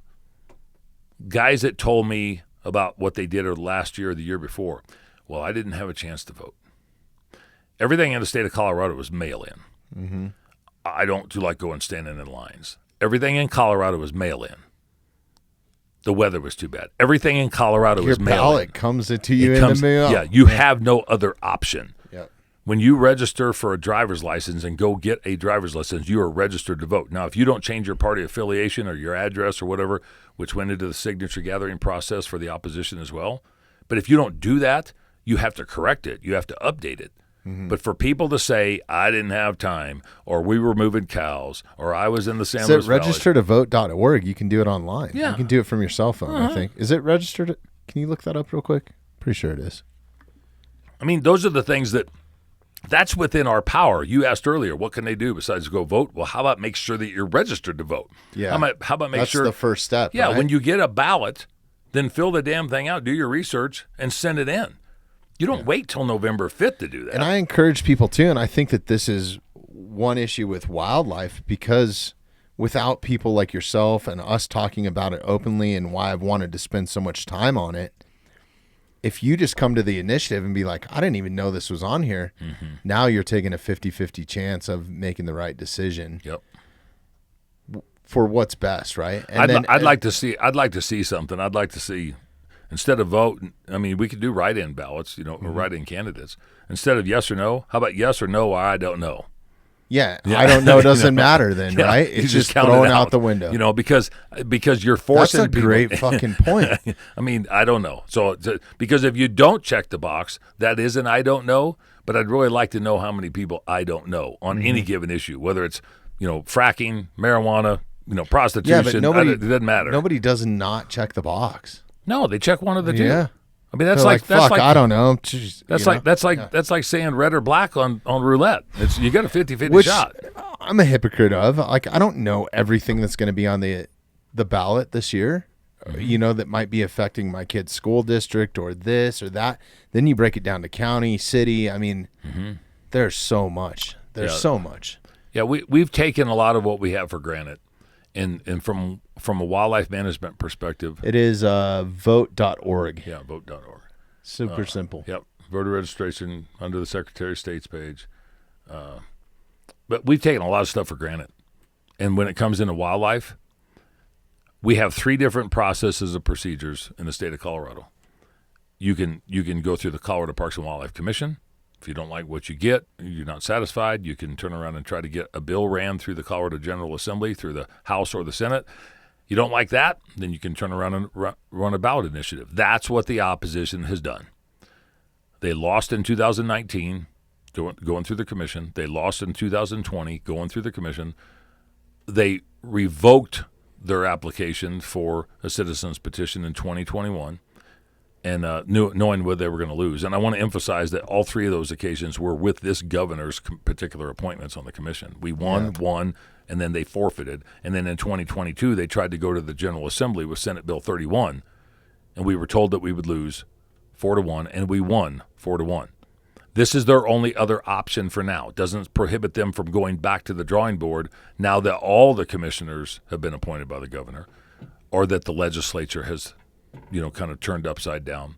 We got 49 to 16 in the House, 49 Democrats, 16 Republicans, 23 to 12 in the Senate, 23 Democrats, 12 Republicans. I'm not saying Democrats or Republicans are good or bad for wildlife. I'm just saying that it's not necessarily an even balance to make an educated decision. It shouldn't even be up to them. Yeah, I encourage you, no matter how you vote or whether you hunt or not, again, go back to CPW, or you can get this information off of your website, which is savethehuntcolorado.com, and trust the scientists. Trust the scientists. And determine what you want to do then. When you go to the supermarket and you have a problem, what do? I'm calling the manager. Yeah. Yeah. Because you want the facts. Yep. You might ask the guy in the smock over there in the produce aisle and ask him for something. But you don't ask the guy standing out in front who's getting petitions signed what's going on in the store. Yeah. I don't know why we have this process the way we have it, but it's one of the most lenient processes you could possibly get, that you pay, that you can allow people to be paid to go gather signatures that know nothing about what they're gathering for. They get criticism. You don't even know what they're saying out there or telling people. No, they get criticized and scrutinized because they're not being truthful, because they don't know. When somebody has 9 different clipboards for 9 different ballot initiatives. What's shocking to me is I haven't run into one of those people outside of any of my grocery store. Now, granted, I'm not the one going to the grocery store all the time for my family. You're on the one. You're trying to kill. You're the I'm going to the freezer in the garage. Yeah, exactly. But I mean, I still, I shop all the time. I got 3 kids. They all need something. I ran into one person, and I'm out. Not like what's other people. I'm out all over the place, but I'm not. They picked the wrong store to stand in front of. I ran into one person, and as I walked, because I was going to go hit him up, and I just wanted to talk to him. And as I walked across the parking lot, and I got probably within 50 feet, this person looked at me and says, you stay away from me now. Well, I've already been a marked target. Really? They recognize you? They recognized me right off the bat. And I was just going over to have a conversation, didn't know them from Adam, but they knew who the hell I was. And so I just went ahead and went into the store and didn't make an issue out of it, because I didn't want to be charged with harassment or threatening or something. So they missed out on the opportunity to meet a cool guy, man. Well, it's not like you're out there beating people up. No, but I was going to turn around and just ask some questions, and I had my phone in my pocket just to see if I could get something on the record. But no, you stay away from me right now. So I didn't make any friends there, and that was at a Lowe's in Colorado Springs. Right. All right. So we're an hour and 20 minutes into this thing already. I think we've pretty much expressed how I feel, how you feel, how the organization feels about what's on the ballot initiative. Maybe there's some people sitting on the fence on this, or what do you say to somebody that has no hunting experience? And because I think really, even if the hunters show up and vote, it's a small percentage of the population, especially here in the state of Colorado, because a majority of the population that's going to be voting on this lives in the inner cities where they won't have any impact to themselves on it. It will financially for the state, but they won't recognize that. Yeah. They won't see it. It will when it comes to wildlife resources, but they won't be knowledgeable about that, because if they go out into the field and they don't see what they saw 20 years from now compared to today, maybe it was just a bad day. They won't recognize what you'll start to see is a slow growth toward getting away from wildlife and management and natural resources. And so I think that's just a cycle of attrition. The more population that you get and the less hunters that you have, percentage-wise, you're going to have more and more of a divide. Just like we constantly hear about the urban-rural divide. Nobody understands the urban-rural divide. But if you have less ranchers and farmers supplying food for the place that you shop in downtown Denver or Boulder, and your prices go up, and there's less supply and demand. There's a lot of demand, but less supply. Your prices are going to increase dramatically, just because of the landscape being eaten up by habitat loss. Well, wildlife depends on that habitat loss. And sportsmen and women dollars provide the component for that management of just to kind of thwart some of the habitat loss. Because look at the habitat stamp program, for instance. It's just one program for a conservation easement side that sportsmen and women dollars go into. The average person doesn't know that. They don't know how that money's generated to save that habitat based upon wildlife needs and resources. Which is it's an open public source where you can see where that money's being spent. Yeah. Yeah. You know, I spent 8 years on that habitat stamp committee. I was actually appointed under Governor Hickenlooper and subsequently appointed under Governor Polis, both of which I didn't vote for. You know, I want to specify that. What that program provides is a benefit to the state, not to the benefit of hunters, to the benefit of the state, to the benefit of everything that goes along with the state, the management of our natural resources, the management of our agricultural landscapes, because private property provides so much benefit to wildlife and wildlife management. Ton, yeah. I mean, yeah, we've got a lot of public, but you know, when you look at some of these big high mountains and giant vistas and everything, the amount of grazable habitat for ungulate populations on some of that is very minuscule. They might live in the trees, but they can't eat all the time in the trees because there's pine needles and dead stuff everywhere. So they eat in the open grasses. They eat in the tundras. They eat on the open plains. But private property supplies such a plethora of all of the appropriate land to be able to manage and sustain that wildlife. That also hunting and fishing licenses turn around and play. That's where reparations, yeah, are paid back. Evergreen, shout out. back to back to those farmers and ranchers and that's people in the agricultural world for that you depredation or loss, right? Exactly. But you mentioned something about a majority of the people, and if you've got 5.9 million people in the state, the theory is, the facts are that 4.7 million of them live in that 25 miles east or west of the I-25 corridor from Douglas County to Wellington. That's a hell of a lot of people in a small space, and they're going to make a decision on what happens in the rest of the state, just like they did on wolves. Is that fair to the wolf? It hasn't proved to be fair. Is it fair to the agricultural producer, the rancher, or the farmer? Hasn't proven to be fair. Is it fair to the wildlife managers that are trying to take care of 960 species plus wolves to make it 961? Hasn't proven to be fair. Is it fair to the taxpayer? Well, that's a great point, because if the ban is taken away, it's going to be up to those officials to manage the wildlife population, whether they're hiring somebody privately or not.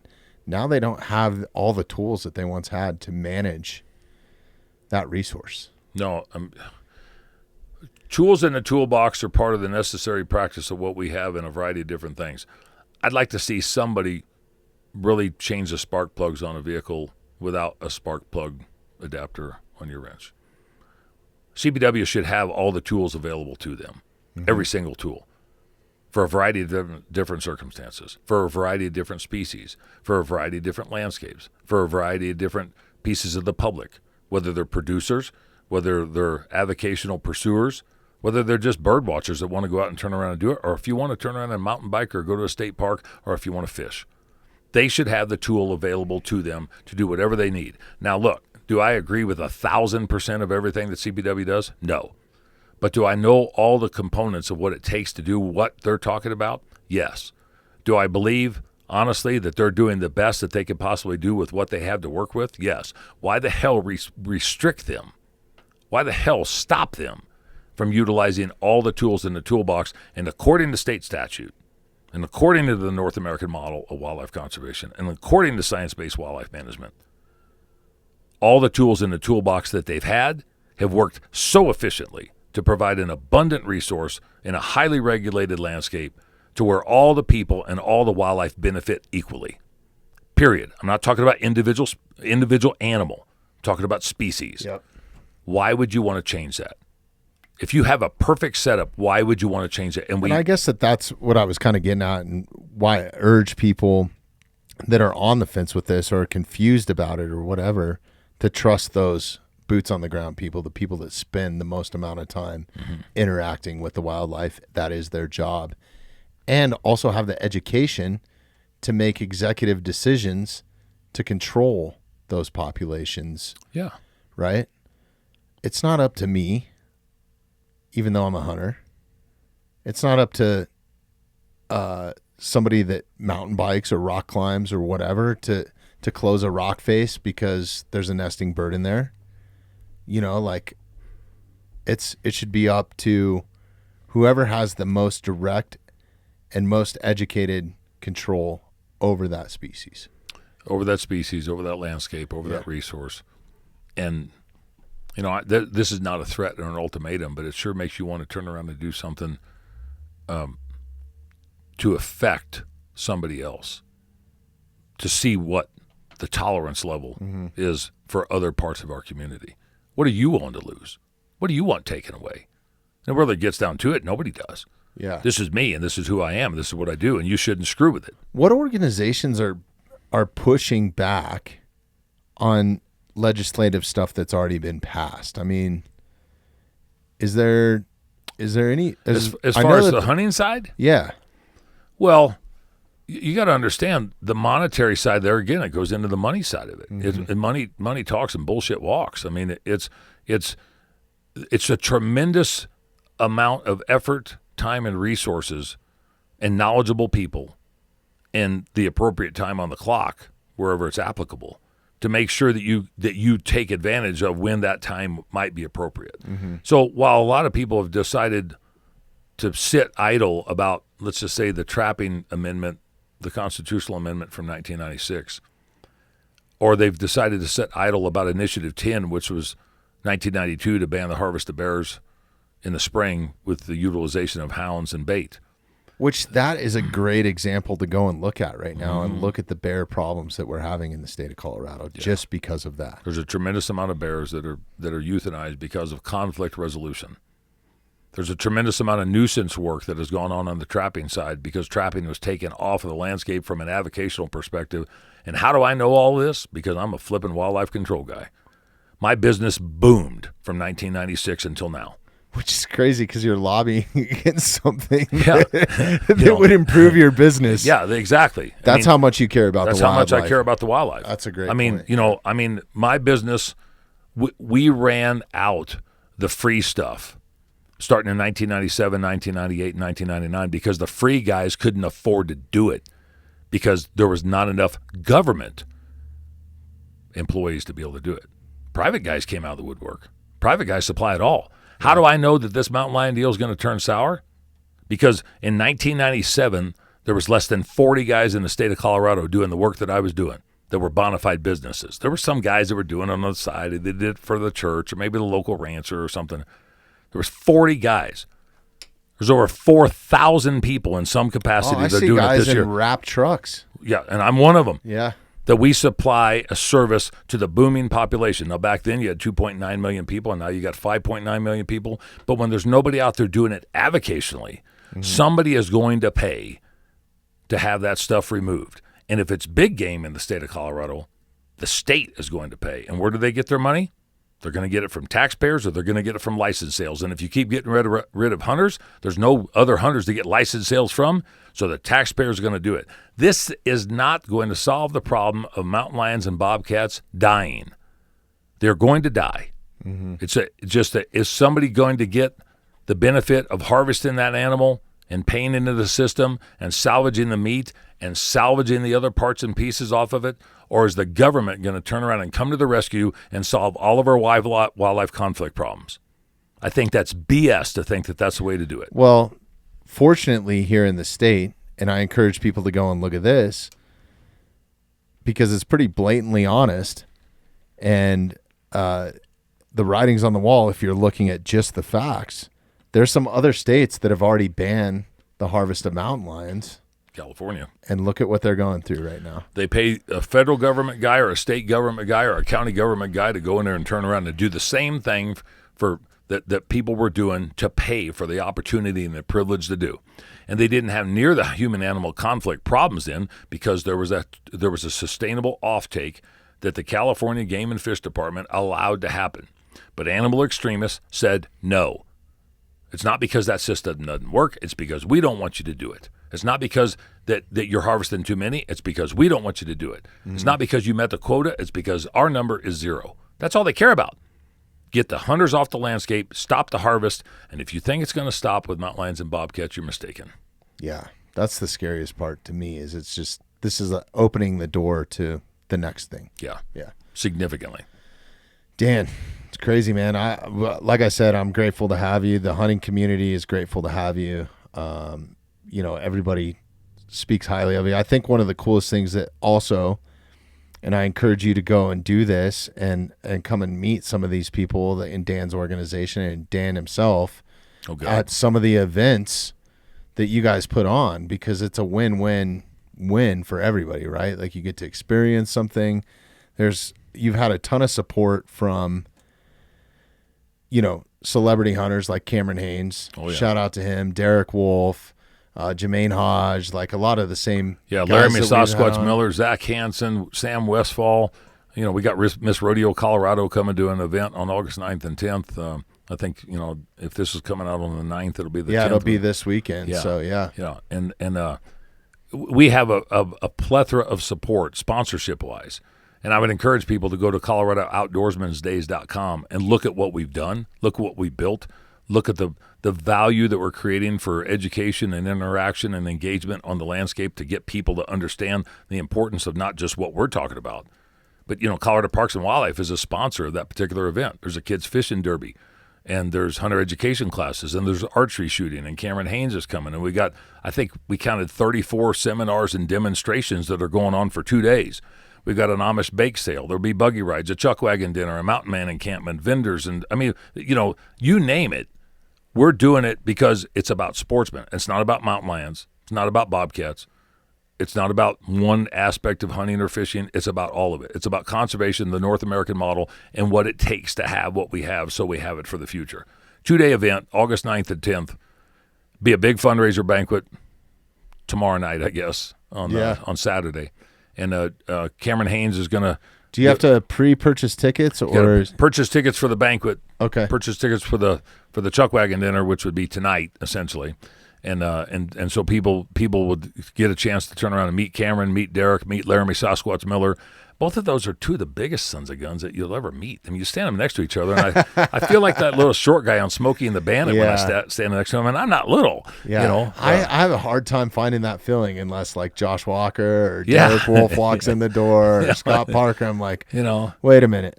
Yeah. Shaking hands with Derek Wolf's like shaking hands with Mickey Mouse on steroids. It's just, he grabs all the way up to your elbow damn near. But the 2-day event is a culmination of a year's worth of preparation to turn around and let people experience or educate themselves and get further involved in what conservation efforts actually are. There's camping on site. And it's not just for hunters. Like that's the point I wanted to bring out. Like come out if you want your kids to experience something cool, meet some celebrities. I had 2 people last year, and we've got a video on our webpage, SaveTheHuntColorado.com, and it's about pheasant hunting. And we did a pheasant hunt, a youth pheasant hunt in conjunction with SCI and Rocky Mountain Roosters and some other sponsors several years ago. But I had 2 people come up to me last year in December that put their kids through the hunter education class that was at Outdoorsman Days. And those kids got to go hunting last year. And the mom hit me up in January or February this year, and she saw some of our YouTube stuff and saw some of our podcasts that was coming out. And she said, "You introduced my son to some game wardens." And it's motivational and inspirational enough because her son was on the verge of a couple of episodes of taking his own life and had no reason to live, was into some bad things, showed an interest in getting outside and hunting because his uncle did, but he had to have a hunter safety card. This kid's 16 years old, so it's not like he started when he was 8. Mm-hmm. He went through the hunter education class, went through a mentor program with Colorado Parks and Wildlife this past year, harvested a small buck deer. The kid now he's busting his ass to try to get a college education, to get a scholarship to go to be a wildlife biologist. That doesn't happen to everybody, but I can tell you, to see how it changes people's lives to interact with what, if you believe in God, fine. If you don't, fine. But what we have didn't happen by itself. And as Shane Mahoney says, and he said at the Colorado State Capitol several years ago, wildlife does not happen by accident. This kid realizes that there's something more important out there than what he was engaging in before. He wants to turn around and get his friends involved. Now he's trying to start a shotgun club, like a trap shooting club. What's his name? I prefer not to say. Oh, okay, cool. Yeah, but I just wanted to give him a shout out. No, if he had to, because without bringing him. No problem. Yeah. No problem. Yeah. But he wants to start a shotgun That's club awesome. in school. That's incredible. Going from suicide to doing something positive. And he wants to turn around and do it. So since the high school won't do it now because of the gun stuff, when you and I, well, maybe not you, but when I was a kid, there was a gun in the back of every redneck's truck. We did. I mean, shortly after that. Yeah, it's changed. Yeah. But they have the local gun club, the local rifle club, that's actually going to help him turn around and do this deal. From my understanding, they've got 9 or 10 kids that are interested.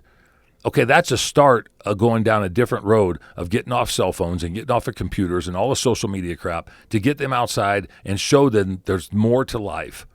There's more to life than what they had been given, what they've seen. It's so, I'm hoping here pretty soon. I'm working with a nonprofit called Vogue. I thought that was a magazine. Yes.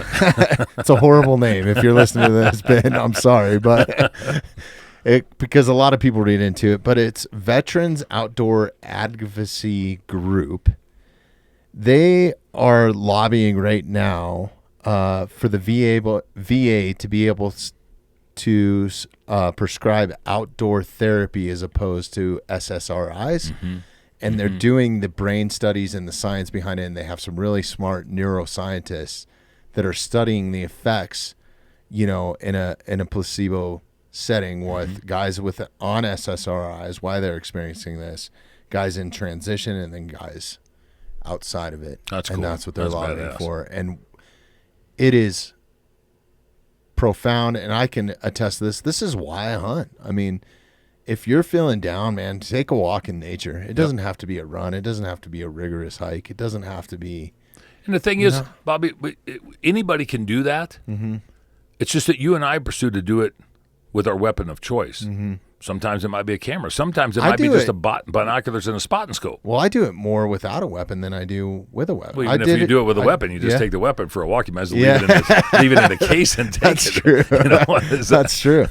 But there's a reason why I went for a 3-mile walk, depending on how steep it is, today on a trail. Mm-hmm. It's like, and I refuse to run on concrete, and there's nothing better than being in the trees, even when it's 98 degrees and seeing some sort of wildlife or something like that. But if that's what motivates somebody and inspires somebody to get involved in nature and the outdoors and what we have before us, who is somebody else to try to take that away from us? And I have to reserve the fact that they're attacking the 9% of successful elk hunters because they harvest something. But just like mountain lions, a 19% success rate on mountain lions is not very much different than the 9% on elk. No. But 100% are paying for the opportunity to pursue that. They're taking that opportunity away. They're not just taking the harvest. They're taking the opportunity for harvest away. And it's not it's us that's taking that away by checking that yes box. Mm-hmm. Right? Mm-hmm. That's what it comes down voting. To. Yeah, or not voting, or not voting educated.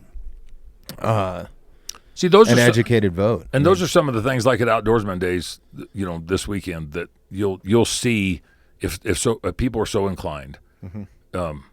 Come down and see what we're doing. See what's going on. Anybody within this geographical area, it's about 2 hours from Evergreen is what it is. It's 2 hours from Denver. It's an hour from Colorado Springs. It's 3 hours or 4 hours from Grand Junction. See what we're doing, because we're not only are we fighting, we're educating, we're engaging the general public to get involved in what we're doing on the landscape so we can continue to do it in perpetuity. Yeah.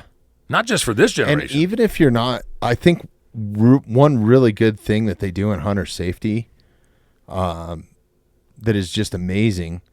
If you want to learn some firearms safety stuff, you know nothing about firearms, that is the best entry level education that you're going to get at the least amount of cost than trying to go to a gun range and hire somebody privately to teach you, or going to somebody that owns a gun and asking them to teach you. They might not know what they're doing, right? Like that. It's documented. It's part of the education. Part of the education and part of the awareness and surrounding of what it takes to do what you want to do, whatever your method of take, whatever your season, you know, whatever species. And I mean, I did an interview with Scott Watley, I believe, is where I was at, and with Sportsman of Colorado Radio. And, you know, he said, well, people just want to go out in the field and take pictures. Fine. Come to Outdoorsman Days. I mean, if you want to take pictures of elk, what better way to do it than learn how to call elk from world champion elk caller Jermaine Hodge? You don't have to turn around and pull the trigger on something. Yeah. Maybe you just want to turn around and take that picture. But if you talk to the antis, you take a picture. Well, Jermaine and I are actually trying to set something up, a video shoot where we're not hunting, we're just out calling just for the fun of it, right? Like, you know, I mean, we have the opportunity that most places on this planet don't have. And we have it because of a conservation model that was established and then codified over the course of the last 125 plus years. And I think it's the due diligence of sportsmen and women to make sure that we have that from now until the future, to whether it's your kids or your kids' kids, or when maybe it's well beyond your kids' kids, and you start looking at the Teddy Roosevelt mentality of how are we going to do this and sustainability for perpetuity? How are we going to do it for 125, 250, 300 for years? Everybody. For everybody, for everything. Because the human population is going to continue to grow. And the wildlife resources and habitat are going to continue. Not too many predators out there for it. Yeah, you know. Well, there might be now. There might be a few more mountain lions. Yeah, if, you know, you gotta, for a while. Yeah, for a while, though. That's exactly. the thing is, like, you start looking at graphs and the science of it, they're trying to keep those lines balanced. Not a huge spike and then a huge fall, right? Like, you don't want valleys and peaks and no, and what really bothers me as a wildlife control operator is the people say, well, we've got more wildlife in and around towns than what we've ever had. Well, it's because we've got more prey in and around towns than what we ever had. So more predators move in and around towns more than what we ever had. Well, look at what we're going through right now with the wildlife fires that are happening on the Front Range. That's going to impact. There's going to be more negative wildlife interactions that are happening. A ton. Right a ton. Now, yeah. And what's going to suffer is all species, including mountain lions and bobcats.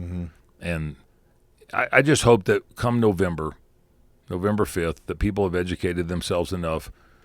Maybe they listened a little bit of us, maybe they listened a little bit of the opposition, but you made a comment before, you know, something to the effect of there's roughly 10% of the population that is anti, and there's roughly 10% of the population that is pro, and you got roughly 80% in the middle that don't know one way or the other or don't care until they really listen to one message or one side.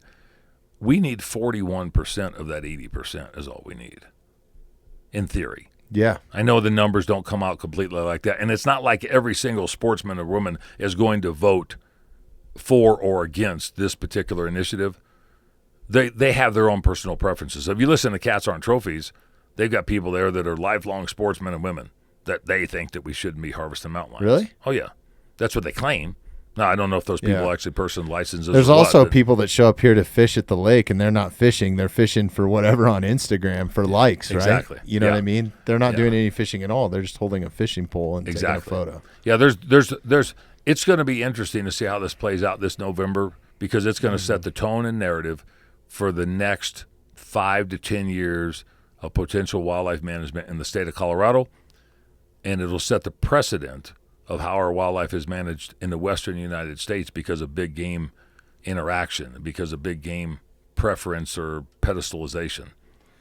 Which brings up another thing, and I don't want to forget this, Lionheart. There's a lot happening this month. So cool. Yeah.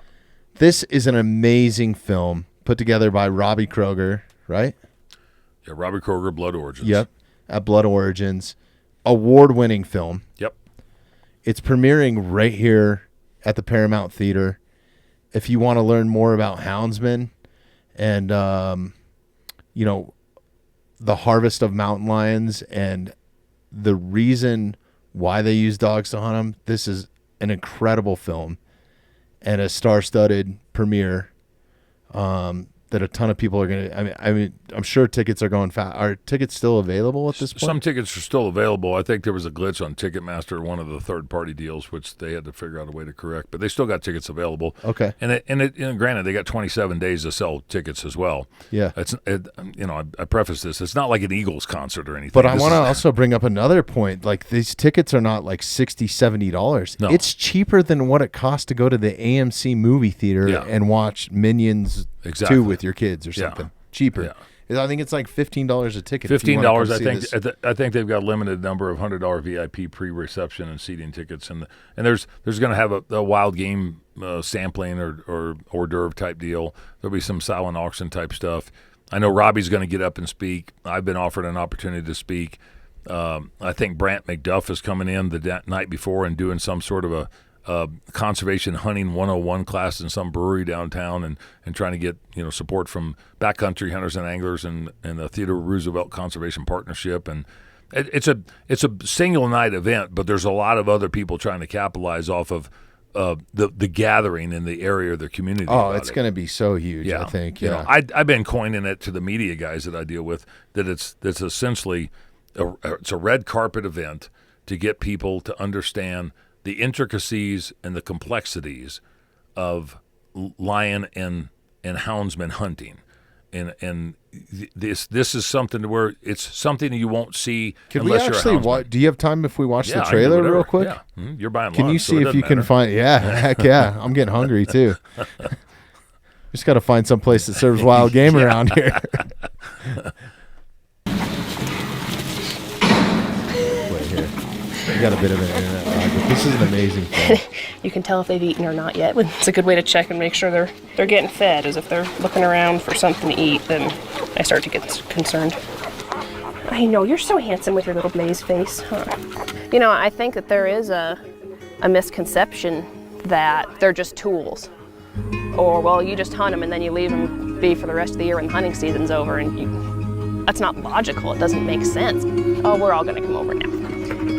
But, they're my buddies, too. If I've got a bad day, they make me grin. And I just I grew up around dogs. And I probably wouldn't lion hunt if I couldn't have them. You hear people, they call them in, they spot and stalk. Some guys walk down the tracks. I like the dog part of it.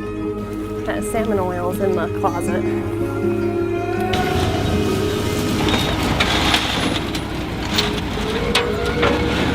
Thank you.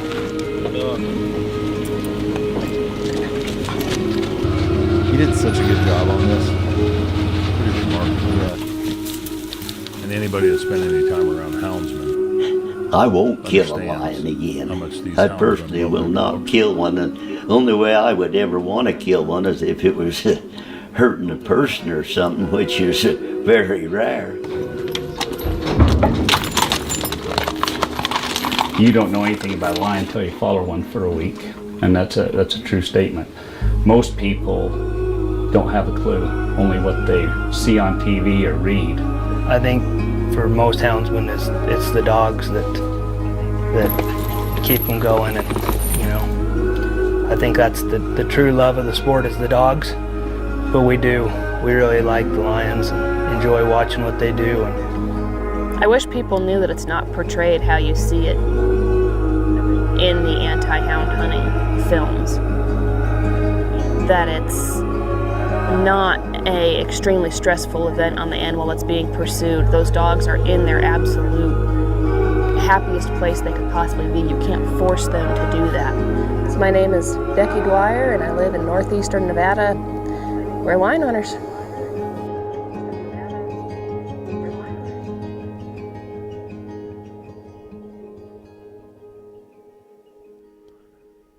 One thing I want to mention is the antis perceive and try to get the general public to have the perspective that we're out there as houndsmen and women abusing mountain lions and bobcats through the utilization of hounds. But stop and think. Wolves, coyotes, bears, every other thing chases mountain lions and bobcats and puts them up a tree. Mm-hmm. It's okay for everything else, but it's not okay for hounds. Why? Because hounds have houndsmen typically after them, either to possibly harvest or maybe not harvest. A lot of times it's to identify, right? To identify, maybe they're putting a collar on it. Maybe they want to turn around and see, maybe it's not the right age class. Maybe it's not big enough, or maybe it had kittens, or maybe it's a female, or whatever. Does CPW use houndsmen at all to do any sort of like biological work? CPW uses houndsmen extensively to be able to capture and provide science-based data for mountain lion studies. Why? Because it's the most effective means to be able to do so. HSUS, the former HSUS director or state director, agreed with the quotas and agreed with the studies and agreed with the utilization of hounds because it was effective and they got the facts and the data and the statistics that they wanted. Their own people that they supported through multiple management studies. Ken Logan over on the Uncompahgre, for instance. I mean, if you listen to our opposition, Dr. Ken Logan this and Dr. Ken Logan that. Mm-hmm. Well, Ken Logan worked for Colorado Parks and Wildlife, but they like to use Dr. Ken Logan's information, but Ken Logan used hounds. He used hounds. The thing with this film that Robbie really did is he portrayed the true side of houndsmen, I think.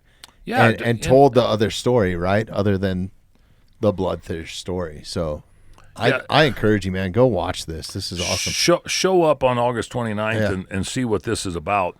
I think there's 1,500 tickets that were originally available that Robbie's lined up for this. He played at our Outdoorsman Days event last year as a debut, and we had several hundred people show up just for that evening event, and we had a small feed for them as well. But that was the debut in Colorado, and it was kind of cool to be able to see that kind of transpire. Robbie, traveled around to different sports shows this winter, and the time of events is kind of coincidental, but things happen for a reason, and the stars align for a reason. So when we did Outdoorsman Days last year, we knew that there were some rumblings in the jungle and different things. Robbie came down and presented along with Cody Heidsmith, who worked with Blood Origins at the time, and they did that video. That was the 11th and 12th, I think, of August. The 22nd of September, the ballot initiative dropped from Cats Aren't Trophies. That's roughly 6 weeks after. Yeah. 3 days after that, we hired the legal team and we hired the campaign managers to be expeditious in our attempt to defeat this issue. I was offered on multiple occasions to hit up multiple sports shows around the country, and then the podcast deal started, and you guys were part of that this spring. But Robbie was fortunate enough to play Lionheart at a bunch of those shows and offered me the platform to be able to turn around and go speak at those locations to a variety of different individuals. Things happen for a reason, but that helped to culminate some of the efforts on our stakeholder engagement to get sportsmen and women involved to see what the hell was going on. Yeah. Not only did Robbie bring attention to it, Robbie has helped support every effort that we've done on every single level through our social media outreach, through our podcasting and stuff, through our messaging. And it's going to be an intricate part and piece of the puzzle for our groups. We're hoping that a certain percentage of the target audience will pay attention to things like this and realize that every game agency in the world that has mountain lions, and sometimes even leopards and other cats in other locations, utilizes hounds as the primary tool to capture and identify and study those particular species. The reason that they do is because it's not just the most acceptable, it's the most efficient and effective tool that's out there for us to do It's honestly the most ethical. Well, that's why we have 4,000 to 5,000 mountain lions or 6,000 mountain lions, including kittens, in the state of Colorado, because we've been doing it like that for 55 years.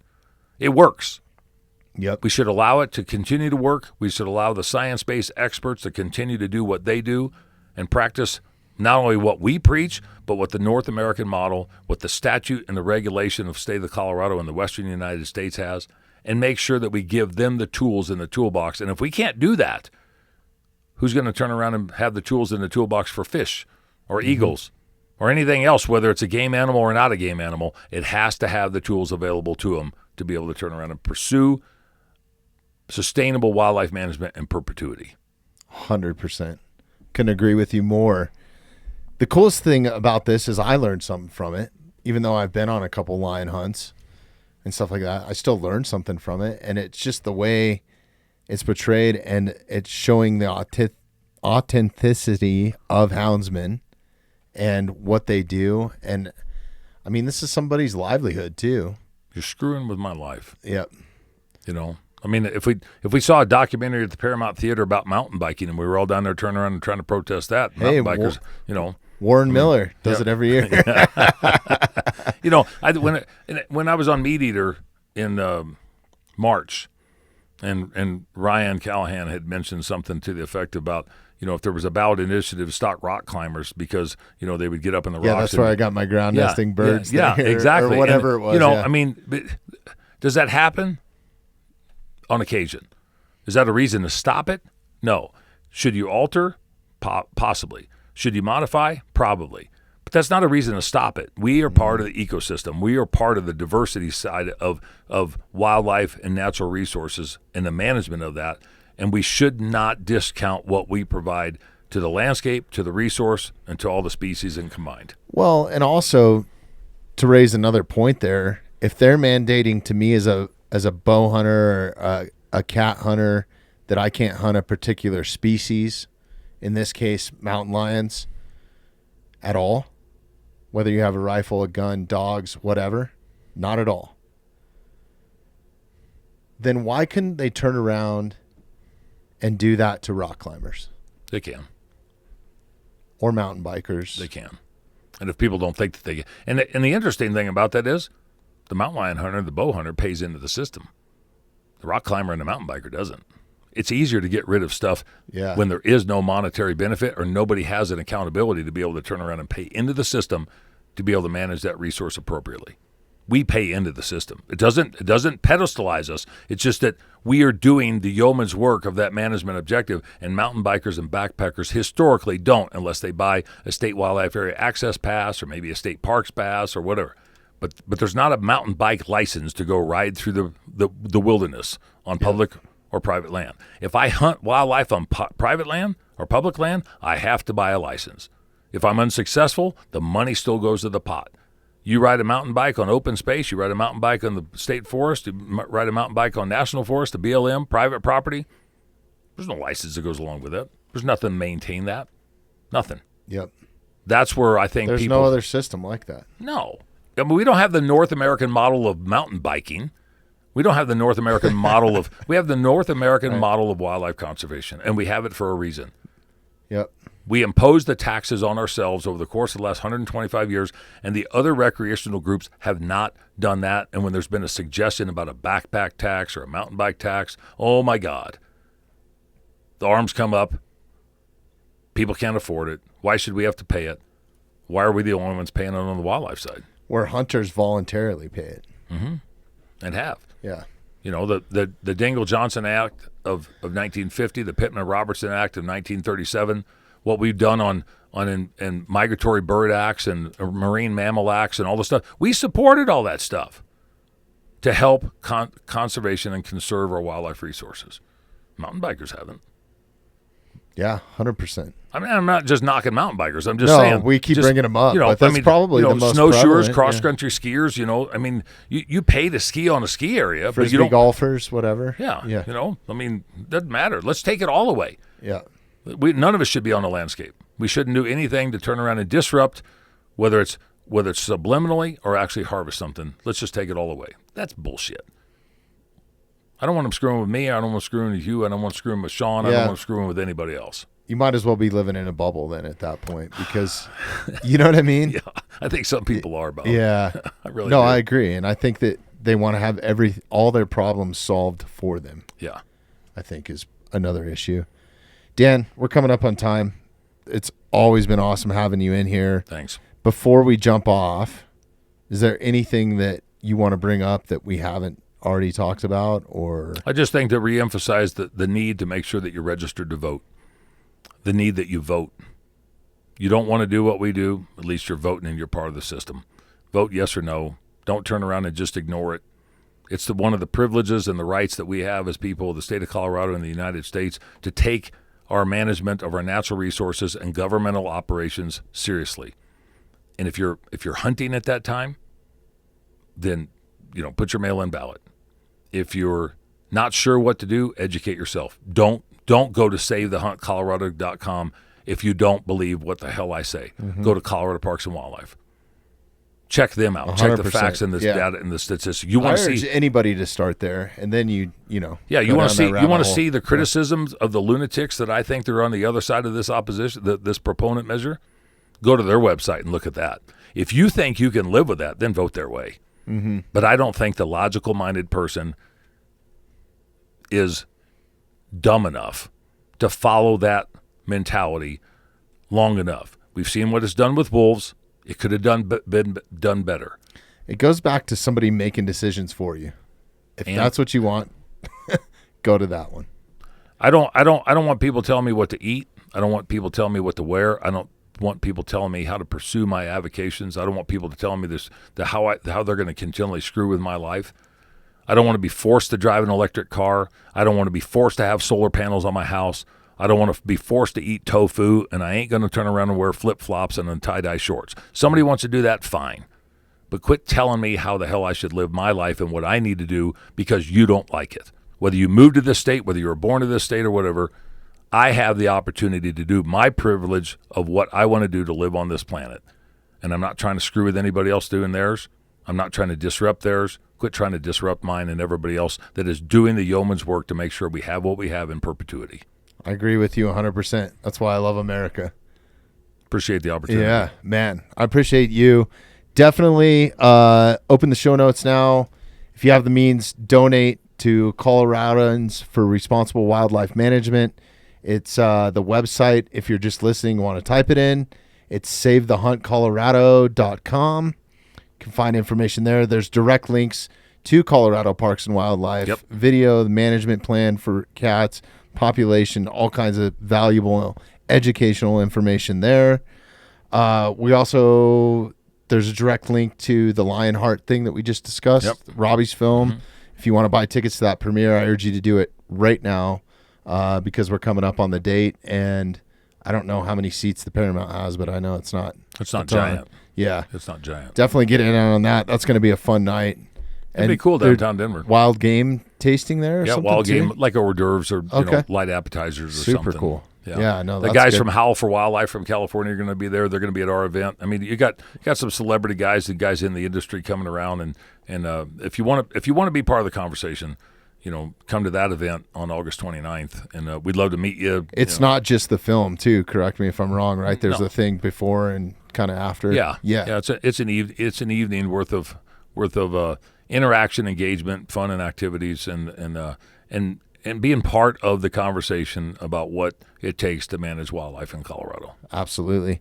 And then if you're listening to this right now and you have time, go to Outdoorsman's Days. It's happening right now. Yeah, right now and tomorrow. Yeah, and go down, experience that. That's going to be a fun event.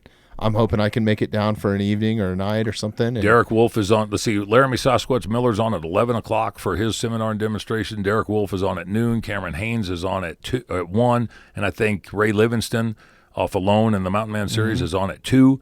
And then our conservation banquet's tomorrow night, August 10th. Jermaine's doing a calling seminar down there, right? He did one today, and then he's doing one tomorrow. Awesome.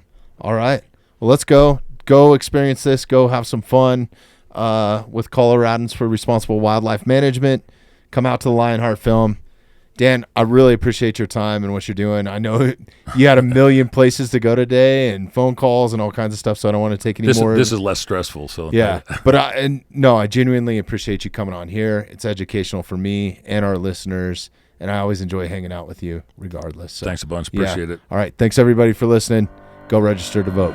Thanks for listening to the Mountainside Podcast. If you haven't had a chance to do this already, please take a moment, follow, like, subscribe, or rate on whatever platform you catch the Mountainside Podcast at. If you'd like some more information on upcoming episodes, safety tips, access to all of our affiliates, and all the badass discounts that we get here at the Mountainside Podcast, check out themountainsidepodcast.com.